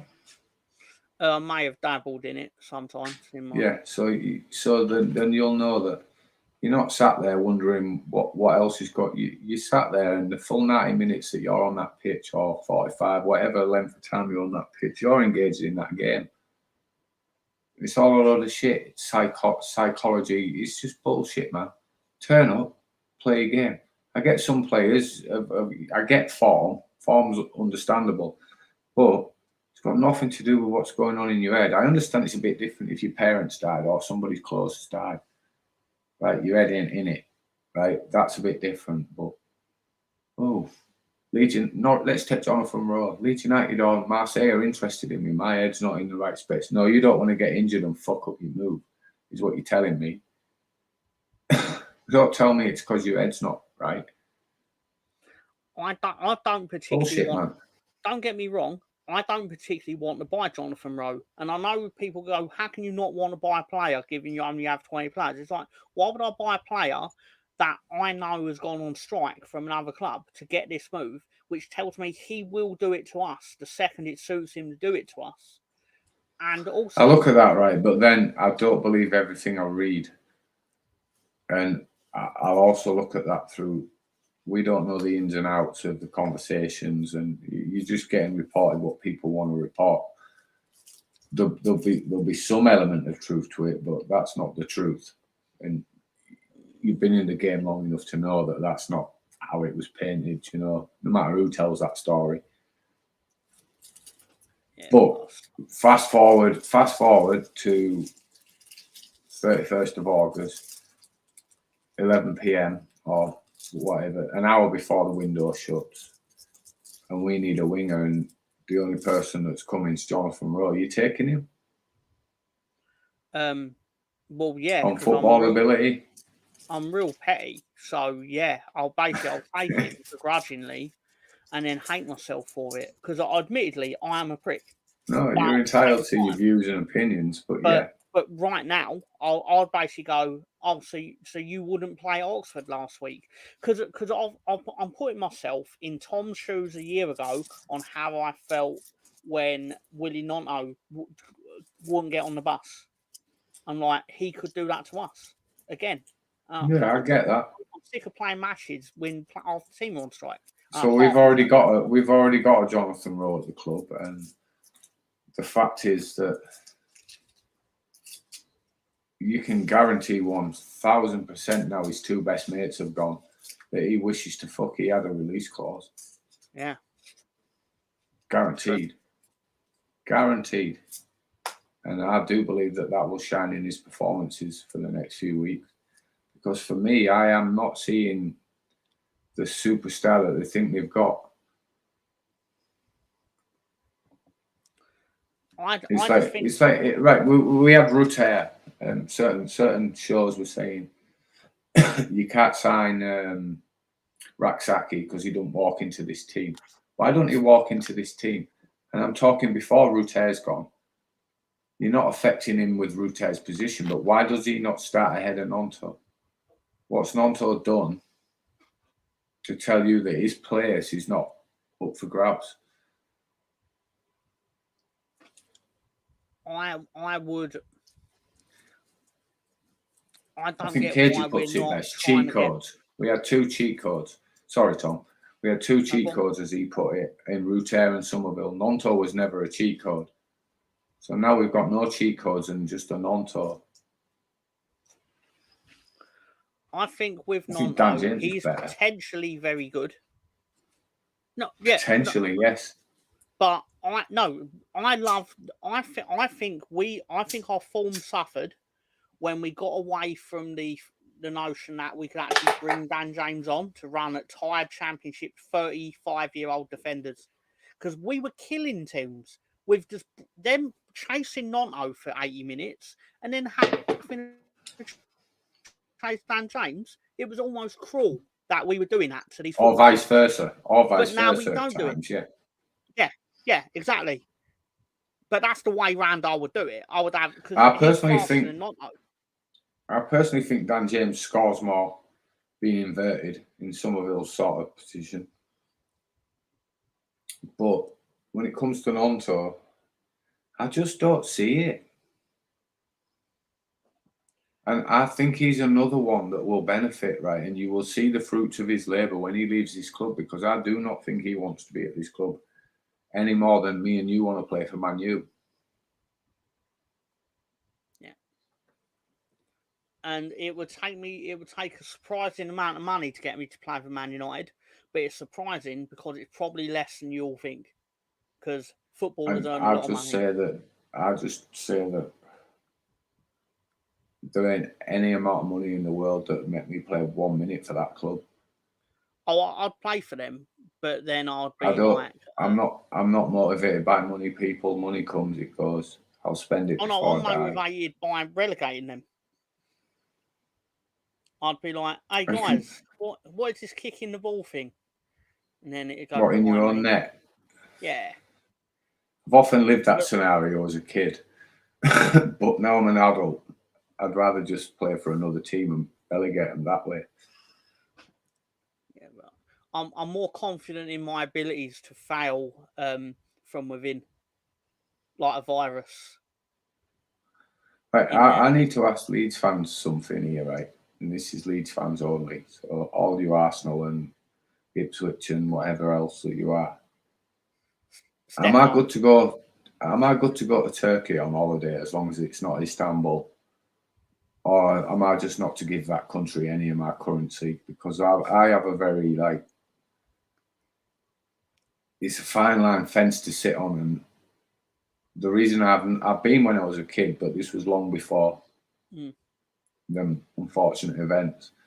And since then, I just don't feel that it's right that I should visit that country. But she wants to go, so what do I do? Do I say fuck off or off to Cyprus instead? Because Cyprus is lovely. Personally, I think you should go there and just basically urinate all around the place. Like, let's go. Do you know what I do feel is a shame, but I do feel it's right. I do feel it's right, but I do feel it's a shame because a lot of Leeds fans will never go. And there is some sort of memorial in Istanbul for Chris and Kevin. And a lot of Leeds fans will refuse ever to go there because of this reasoning. So they'll never get to pay them respects there, if you get what I mean. Yeah. Because I imagine it's not treated very well. No. So Cyprus it is then. Could be worse. I've been there as well. It's nice. Nice. Well, I suppose it's time for the wanker of the week. Well, we've got 3 nominees. Okay. Wanker of the week. Sorry, Tom, you have to do that again. I coughed. Oh, yeah, you're right. Sorry. So sorry. No, I'm sorry. Wanker of the week. Obviously, goes without saying, the referee from Wednesday night, and I don't know his name. We'll just call him Wednesday Ref. Obviously, I picked Routaire, and he's looking at this jockey thinking, if someone gave me £40,000 right now, I would eat a human. He would eat that jockey. He's looking at him like he's lunch, but he's also got his hands in a suspicious area. When it comes to Georgie, it hurts now. Really. It hurts now, right? But I don't think he was with us long enough for it to hurt forever. And if we start winning very soon, player we currently have, that's why it hurts. If we start winning very soon and then we get a substantial replacement, you're soon going to forget about Georgie. Moylan, if say like we buy Jonathan Rowe, just say for instance, and he scores 2 in his debut, I can guarantee the Square Balls Monday episode will be called Georgie Who. The best revenge on the likes of Somerville and Georgie is ambition, right? It's ambition to be better than West Ham and Brighton, and it's ambition to be in a club in a position where they want to play for you again. Yeah. And you're within a position, right, where you've got the funds and you've got the structure to be that club. We have the potential, right, to piss this league if we just buy the right players and get it together, all right? And then once you get back to that Premier League, then I'm not saying we're going to win any titles, but being better than Brighton and West Ham is not too much ambition for a club like Leeds. It's not when you have. It's not when you. Let's be fair. This time next year, we are almost certainly going to be owned by Red Bull. Almost certainly, and they are not short of money. And when you're in the Premier League, West Ham have quite clearly proven. West Ham, Villa, admittedly, they've Champions League allowances and stuff like that. But and Brighton, when it comes to Red Bull people, right, you're lucky we live in a country like England where they can't do to Leeds United what they did to Leipzig. It's not possible for them to erase a history like they did. Look, yeah, you're going to get a few brand changes. It's going to be a little different around the ground. There's going to be Red Bull this, Red Bull that, but inevitably it's going to be a better position than we've ever been in financially, ever. Conche, I'm sure Ben will agree with this. It's a myth that we paid £35 million for Jorginho. We did not pay £35 million for Jorginho Rutter. What that transfer initially was if we survived, we would then pay them up to £35 million. I don't know what the actual number we paid them is, but often it's what, 27. We probably paid like 20. We seem to pay 20 million for everyone that year, like Adams, whatever. But obviously, they've got the £5 million sell-on clause or whatever it works out at. Yeah, between 4 and 6, somewhere in between there. So when people sit there, inevitably we've made profit. People are sitting there saying, and I agree with them. Why is the release clause 40 million? That's absurd. Release clauses are meant to deter you from paying it. They're not meant to make the it. The profit is you've got 2 years of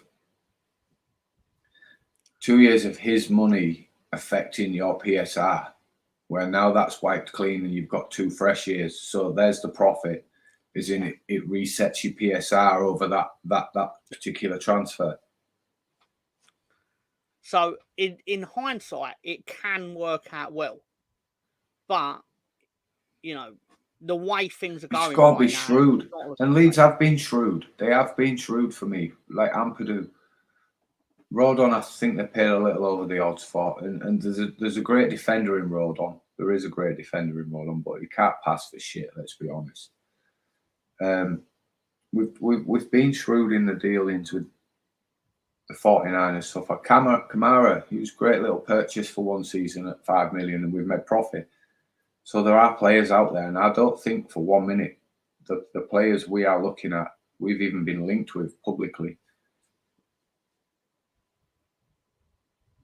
Everyone's, and I'll be part of it. I think we missed a trick at 9 million on Smodics. But whether we were in for him or whether he was ever going to come to Leeds, we'll never know. But all that tells me is that they're looking elsewhere. I think there's a belief, Ben, that I could be totally wrong, but as soon as we hear that Premier League teams are in for players, we generally then just go, nope, there's no point in wasting on. We can't match their offer. It's the wages. More because obviously we have the money to stamp up 9 million for a transfer fee, but it's the do we want to pay him 80 grand a week?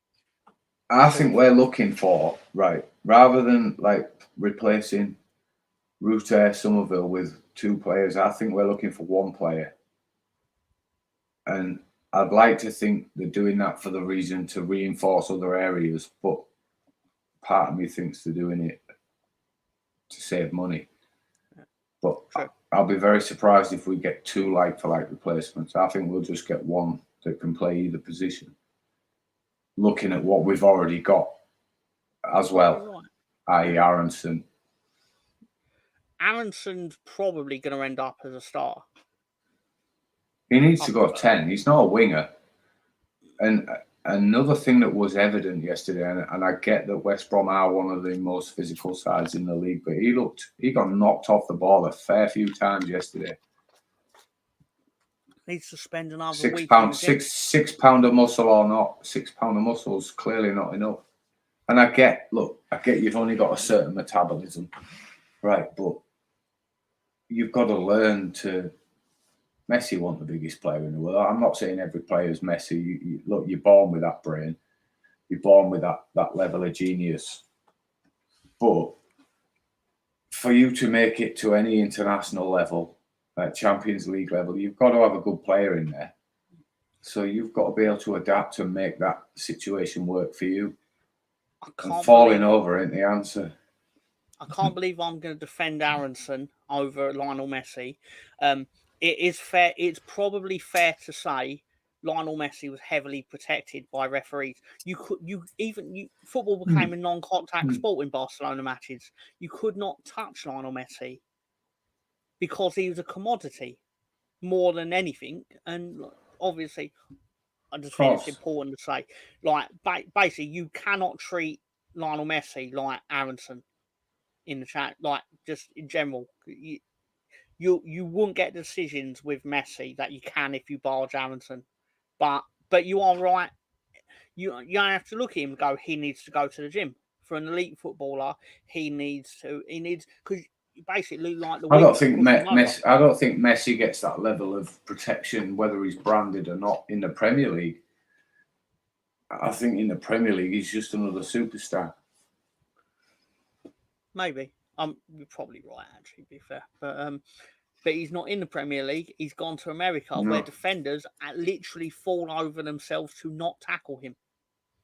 And I've seen it with my own eyes. There was a particular goal where I watched him run towards the goal, and the players were literally like, it was like the Red Sea was parting. Yeah. It was like, I don't want to have to touch him because I might get sent off, sort of thing. I'm speaking for them. That, like, but that's what it felt like. When anyway, the player is the full brand of the league. Yeah. Contractual and everything. What other player do you know that literally gets a percentage of the television deal? Haaland ain't getting a percentage of the television deal from Sky or whatever. But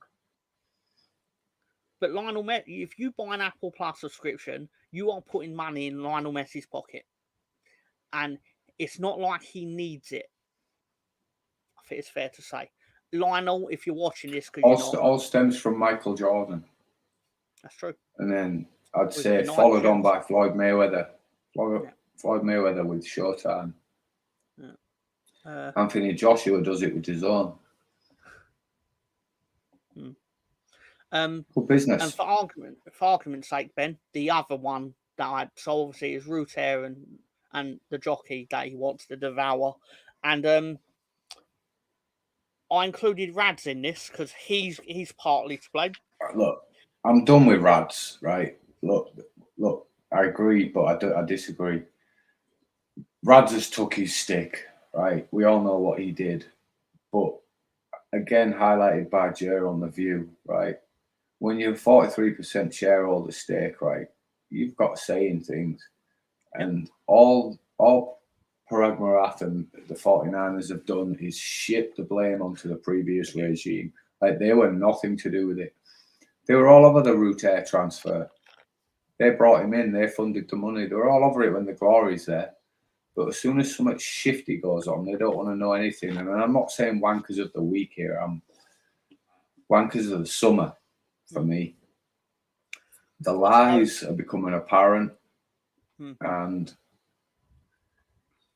you can't trust somebody that's lied to you. And I'm looking at it with some optimism that they've got some sort of plan to make money. And the only way they can make money is by getting us to the Premier League. And time is running out. I added him to, or the reason I've used him in this is because in case people did see this and go, "Why didn't you add Rads?"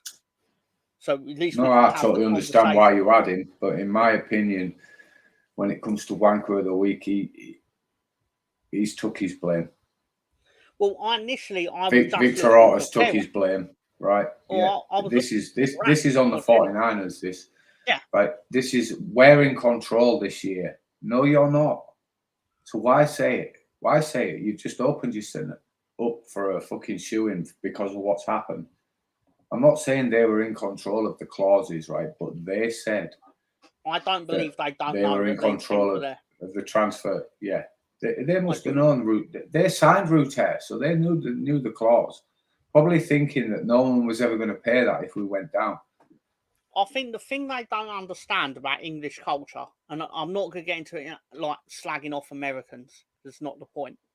But I think they don't understand that within our culture, if they just turn around and went, "Yeah, we knew that, but we just fucking forgot," and then we got caught my question, mate. We'd have a my go question at them. is that how do Brighton, Hove Albion, know that there's an hour left on a contract clause?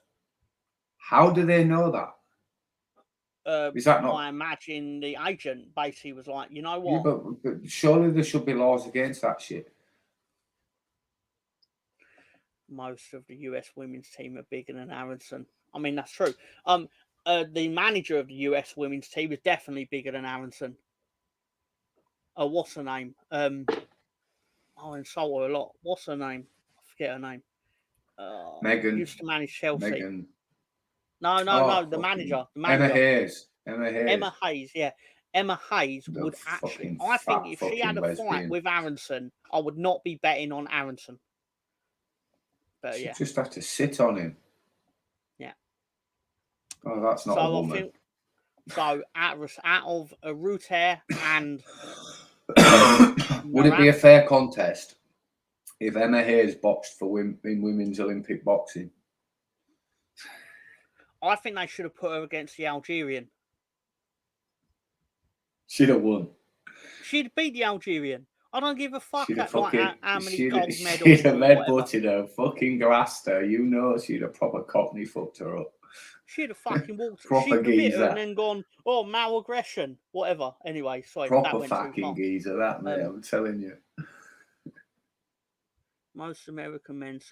I mean, to be honest, the most surprising thing about Emma Hayes was basically discovering that she had a son.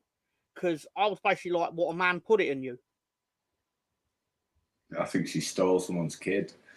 Maybe. And they just went, yeah, it's all right. I mean, I'm not meaning to get misogynistic here, but I was genuinely surprised. Which is like, I had to sit my son down. Fuck it, Tom. I'll fight her for charity. You'll fight her for charity? What charity? What charity? But let's pretend I'm on the weakest link. What charity are you playing for today, then? The Ben Island Aftermath Fund. Your legal fund, it sounds like. My intensive care fund that I'll probably be left in after fighting it. Wow. Bring up Emma Hayes' rating. Do you reckon Rudiger would fight her? Oh, Rudiger wouldn't win though.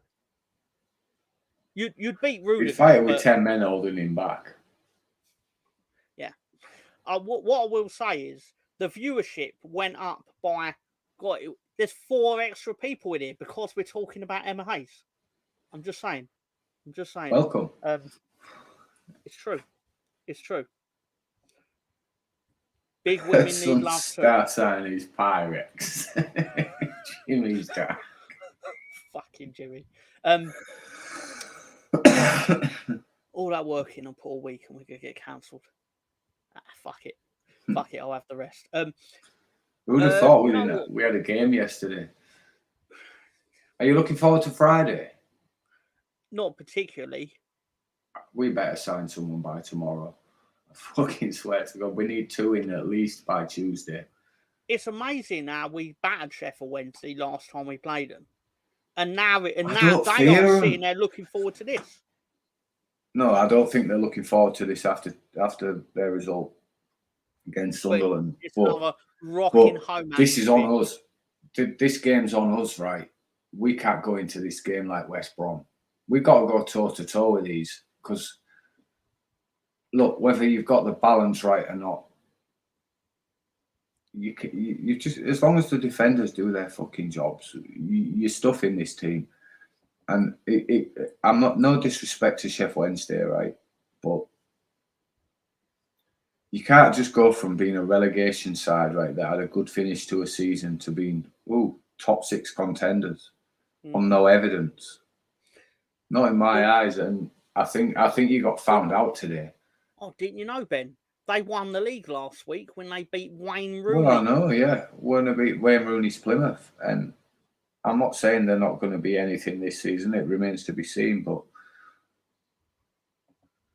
this is at Sheffield Wednesday. They're not going to be. They're not going to put 11 men behind the ball at home. You've got to attack these, right, and you've got to put your chances away because I don't care whether they score 3. We can outscore these. With whether you play Piru, Gelhardt, or Aronson at 10, or change your system. You don't need a 10. Why don't you play 1 holding midfielder, right, and two 8s? I think we'll win because we're Leeds and they suck. But I know how arrogant that sounds, but do you think Leeds United, right, in this league need a double pivot? They also won this league with a single pivot. I understand why we use it, but do you think we need a double pivot? Do you think it hinders us? I think it hinders us. Same pivot. We don't need the same 2 players within the pivot. Exactly. I just think it hinders us. I think we have one. We have a pivot. You have one that roams forward. You don't need 2 that are literally sat on the edge of your box.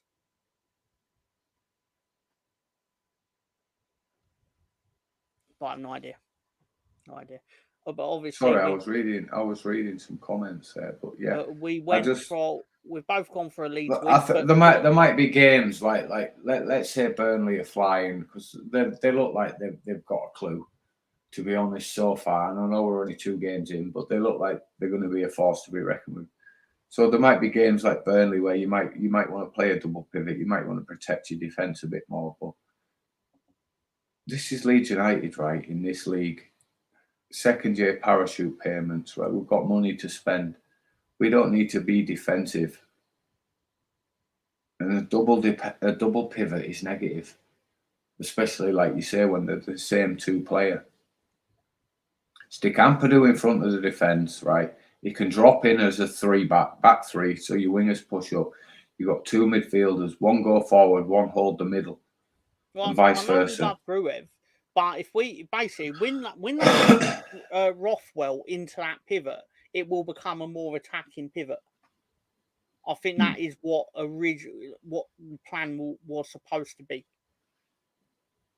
But I just think after 1 behind and the 2 in front, instead of a 10, have the 2 in front, 2 8s, and go from there. But the more important thing, Ben, than anything, is the fact that the key thing in this game was we conceded 6 goals in 2 days, or in 2 games, and then we conceded none. I get that. Yeah, I get that, and it's a positive. But is it a positive? Is it a positive, right? Not when Burnley are winning 5-0. To come up with that clean sheet, right? You've got to nullify every attacking aspect that you've got, and often nothing going forward. So is 0-0 every game going to get you out of this league? No. They called it a what? So then that's on the manager to come up with something different, right? You're a championship manager, which is still a high caliber league manager that's won this league twice, right? And you claim to be all that. You claim to have the knowledge, right? In your interview for the job, you claim that you told them about the Premier League. So get us there. Show us what you're worth. Show us, right, you've got adaptability. Show us, right, that you can deal with losing players and you can work with. We've still got a good core basis team. I know we've got a shallow squad, but we can add to that. But show, right, that what you've got is better than what you did yesterday. I agree. I could have come up with a better plan yesterday, and I'm not lying. I'm not lying there, right? I know enough about football to have come up with a counter plan. I just gave you my counter plan. You don't need to double pivot defensively in this league. I mean, we didn't even double pivot in the Premier League. Exactly. But is what it is. If you don't mind, I'd like to get into the dipshits. Yeah. I'm going to get this voice over. The dipshits. Got to stop it there as we'll get sued. Yeah. 8 seconds is the sweet spot, apparently. Allegedly. Most annoying. Can't be bothered to do research as a commentator moment. Jermaine Genius. I'm not sure Ipswich are used or capable of playing from the back. For fuck's sake. Jermaine Genius and Don Goodman. Jermaine Genius. I'm glad we haven't got him because he's a fucking clueless prick. There you go. Fucking squeaky clean little BBC season. Boy. Sorry, that was from Portman Blue. And Preston Plummer says, I wonder what his occupation is, says another EFL season of Don Goodman on commentary. And PR4BCB replied, and Hinchcliffe is just as bad. Preston Plummer replied, yeah, I agree. Don Goodman complete and utter nonsense, though. It's laughable, some of the shite he comes out with. And my last one for Hinchcliffe, Andy Hinchcliffe on Don Goodman should get a go at co-commentating on the big games. Excellent choice. Neville and Carragher getting very tired now. I thought about that once. It was in my nightmares. And things like that is why Henry Morgan's dead. Because awful. Can you imagine them sat next to each other? Commentating the Leeds game. It'd be infuriating. Sky. Sorry, Emily Mawson, apparently is a lead something. I wonder why she got 87 replies to this. I'm pretty sure it's not just because everyone hates on Andy Hinchcliffe, and they at most get one reply. Anyway, why do you keep allowing Andy Hinchcliffe to commentate on Leeds games? Having to listen to his clear hatred for Leeds for 90 minutes is fucking painful. I don't care that you don't like the club, but you're just chatting absolute shit. To which Dan of Ipswich Town Football Club 229234, you should try Don Goodman. He proper shags Leeds. Proper shags Leeds. He fucking does. The prick. And we need to appoint Andy Hinchcliffe as head coach because he knows fucking everything about fucking everything. From Graham Nash. 13 Eurogoths at 13 Eurogoths. When will Sky Sports realise that Andy Hinchcliffe hates Leeds United Football Club? Every game that we have on Sky, he has to be the commentator, and we have to listen to 90 minutes of hatred against the club. Never one positive comment comes out of his mouth. Jeffrey Toffs replies, worst of a very poor bunch. I turn the volume off when he's co-commentating. He has no tactical insights, just a stream of negativity. Yeah. He never says anything's good. He will never turn around and go, that's a good passage of play. Or anything. And if he ever does say, it's like he has a gun pointed at him. I remember when we scored 2 goals in the first, when we went 1-0 down against Middlesbrough at Middlesbrough, Yeah. and he reacted like the best thing that ever happened in football. And then 10 minutes later, when we were winning 2-1, it was like, look at the defending. Look at the defending. It was like, you're actually angry because it didn't go the way you... Anyway, sorry. Exactly. I absolutely despise Andy Hinchcliffe. All he ever does is say what someone should have done with the benefit of hindsight, and he's a Leeds-hating bastard. There's a bit of theme for this every week, but still, we're going to go with it. And the final one, Berardi Breezer at Ken Bates, PA, says, just in case you've forgotten, Andy Hinchcliffe is still a see you next Tuesday. He did not abbreviate. Wasn't even his worst performance, Hinchcliffe, yesterday, but he still did enough to make me think, cunt.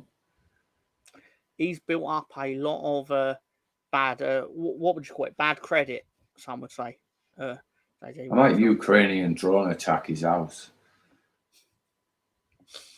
Ipswich play from the back, dozy fuckers on Sky. Captain Morgan's is decent run. You tell him, Emily.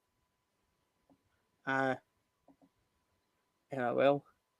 I'm allergic to rum. I'll break out in handcuffs. LOL. Con. I'm getting the feeling that Andy Hinchcliffe isn't popular. What on earth gave you that idea, Mr. Morgan? But yeah, he's really not. If he was that good, he'd be the head commentator for the Premier League.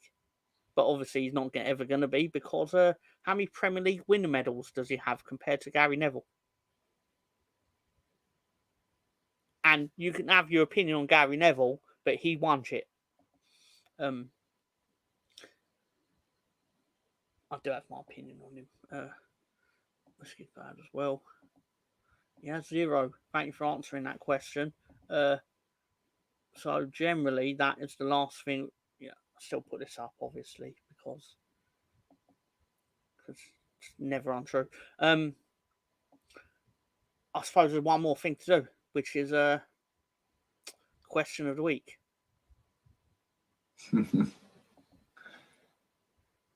Cue audio.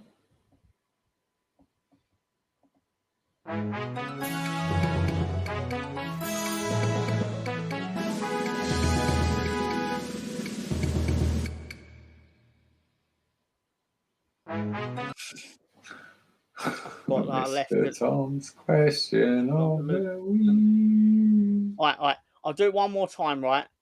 I'll take it off loop. We'll do it one more time, and then we'll do the jingle, because I put it on the loop. I'm here, BX. I'm alive. Right.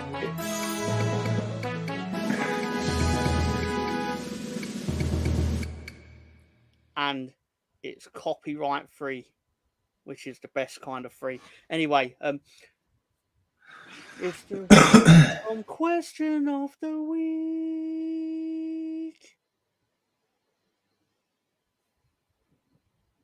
Oh, sorry, I'm meant to read it out, aren't I?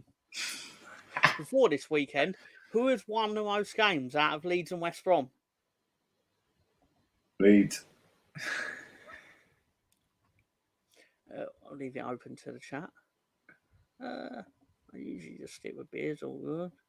I think Leeds have won 7 more. Blimey, they've blown the budget there. We have, Scooby. You know this. You know this. It's why you tune in every week. The fucking cheesiness of it. We could somehow go and get a... What a fucking naff question. Do you know what this question screams to me, right? It's like the game yesterday. I just want to get out of here. I can tell you exactly when I created this question. I was in the noodle bar. John basically popped up on my phone and went, I was at the noodle bar in Woolwich Arsenal, and basically John popped up with, do you happen to by any chance have a question of the week? And the actual answer was, no, I haven't. But then I thought about it, and I was like, let's just see how many we've won against them. And voila. Wow, I hear you out, people. The thoughts Behind of Tom's the brain come to surface. I mean, I mean, when we start playing against teams that we played last season, it's going to get real repetitive because I'm basically going to go through my phone and go, "Oh, who's played for both teams?"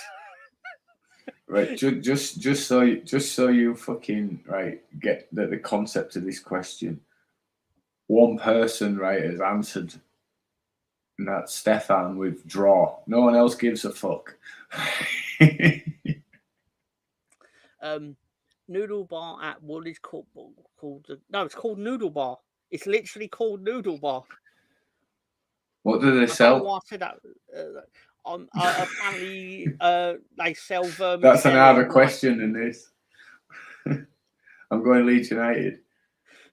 The noodle head question of the week. The true question of the week is, what did I order from the noodle bar? Noodles. Yeah. Fucking chicken wings, probably knowing you. I probably should one time try the chicken wings, but I had to get the mixed meat noodles with no vegetables. Because I'm already buying greasy noodles. What is having some cabbage in there going to stop me from getting fat? Your 5 a day don't come into any fucking question when it's with greasy noodles, does it? I agree. Exactly. I was like, whatever. But in my mind, and it could be wrong, could be totally wrong. In my mind, then, if I go on. If I don't have veg, I think like they chuck in more meat, and I'm pretty sure that's not true. It's probably not true, right? But it's absolutely not true. Ooh. But they've got to fill it with something. Probably more noodles, which is still not that bad. Noodle bar? No, noodle bar. Who calls it a nudie bar? Al Bandi called That's it. That's so American, isn't it? Nudie bar. I love remember you, John. rightly, Al Bandi. Hey, got to be home, John. Down at the nudie bar. At the nudie. John, you didn't seem so happy this time in Romania. But whether I'm prying or not, it's not my business. But yeah, I'm just saying. What's your revelation? You left a month early. You can talk to us. I will be surprised. There's actually been no drop off, despite the fact that we're in the second hour of what is obviously third hour. We're in the third hour. Well, yeah, you're right. Actually, yeah. Did I say correctly? Al Bundy, yeah, from Made with Children, the nudie bar. I love that show. Probably you can't really admit that. You love so can we get to the meat and potatoes of the question of the week? Well, yeah. I got this. The answer to this I got from like 11 verse 11 or something. So again, I don't know if it's true, but fuck it. I needed something. You don't even know if it's true. I told you this, people. So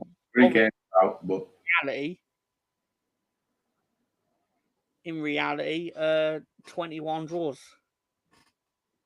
Now, like, obviously, we didn't know the result before I wrote this. Ow, pig. Anyway, yeah. So, yeah, that's that. I mean, next time we play at home, you can go into your memory banks. Basically, whoever we play next at home, can't remember. Do you happen to know what our next home game is? Yeah, no, my battery's died. Chef Wednesday away, and then it is Burnley. Are we playing Burnley at Ellen Road? Is it Burnley or Sunderland? I mean, I'll just look it up right now. Fucking internet. Burnley or Bristol City? No, we're playing. 31st of August, we're playing at home to Hull. So basically, don't rush up on people that have played for Leeds and Hull, because spoiler, that will probably be the question on what do you call it? So how does it go in Dumb and Dumber? Samsonite, I was way off. On what date am I thinking? The 1st of September. 1st of September. Oh yeah, you're right, John. That's why we pay you the big bucks. There you go. And I'm talking big bucks, people. This guy can go on month-long vacations. Big bucks. He's the smartest man I know, called John from Brooklyn.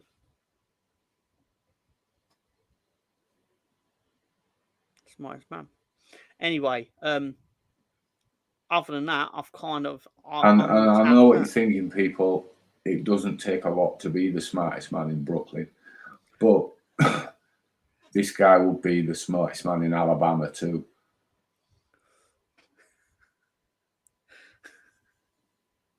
What about Oklahoma? On par. On par. On par. He's smarter than Tony. If you're watching, John... Tony, I love you, but you're not the smartest man in Oklahoma. There's a guy called Fred Westland. He's smarter than you. I know Facebook where you based that from. I know where you based that from. Did you happen to know a woman named Rose? Rose Westland, yeah. She did, yeah. Bada bing. Bada bings. No, I love you, John. You in the noodle I love bar. you, but you keep calling me ugly. In the noodle bar. The noodle bar. Anyway. Just like the Blue Oyster Bar. That's true. But obviously, that is... join us next Sunday, where we discuss the Friday night game. And... where we hopefully have picked up 3 points away from home and started our season. And hopefully would be nice. We will have at least substitute appearances from 2 new players where we can go, ooh, I didn't expect that. But we can all live and dream. Go on, Tom, after you. Oh, no, let's just go do our usual thing of thank you, Director John, for the work you did for our show. We do love Director John. We also love Mean Gene. Thank you, Mean Gene, for turning up. It's time now that we become the Whartons with good night, Russ Morgan. Good night, Gary. Can I just before you do your Waltons shit? Night, Jimmy. Going on your figures, you need to send me your address again because I've still got your figures. Okay. And the same goes for John as well because I've still got John's. I need to send these things. Okay. I look an idiot because I haven't sent them yet. So, yeah, send me your address on WhatsApp. And same to you, John. Send me your address because I don't know if you've still got the P.O. box or the address. And I will send the shit that's sat in my drawer over there. Good night, Stefan. And don't forget to actually check out the community page of We All Love Leeds because I've actually started putting stuff on. Some of it is actually sensible stuff. And some of it is just random nonsense, like memes. And for example, basically about Preston sacking managers and the fact that Barry Bannon needs to shave his head because he's clearly going bald and he needs to accept it. And no matter how many comb forwards you do, you'll never hide the fact that you are going bald, sir. That's it as well, right? Going on next week. Barry Bannon. We need to put him into retirement. We really do. It feels like he's played for Sheffield Wednesday since 1994. Fair play to him, right? And I'm not having to go at Barry Bannon and his footballing abilities because he wasn't a bad Premier League player, never mind Championship level. Great player. He fucking hates us. He fucking hates us. And I know he does, right? And I know he does. So hard against us. He always gives us a game, and that's more credit to him than anything. But come on, we've got fucking younger, fresher legs that should be running rings round him. There's only so much your football brain can do when you haven't got the legs to do it with. I mean, it in hindsight, it was really silly of me to start doing the community tab on the Monday after we did the Sunday. So no one knew that I was going to start doing it. So basically, it would just randomly popped up on some people's Twitters. or not Twitters, on YouTube community tags. Like, what the hell's this? Like, I should have actually made that clear when I thought of it. But still, anyway. So thank you for anyone that has seen it and supported it.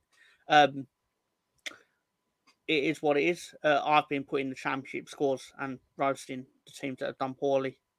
Sheffield Wednesday, for example. Leeds United, for example. There you go. Yeah. Everyone's saying good night to everyone. It's all really nice and harmonious. Yeah, good night, everyone. Thanks for joining us. So I really should find. We will be back next week. Yeah, I should find the outro really. So I do the last thing. Good night, all. I really refuse to engage with unsocially dammer. I don't know what that means. But have a good night, Scooby. And we're out.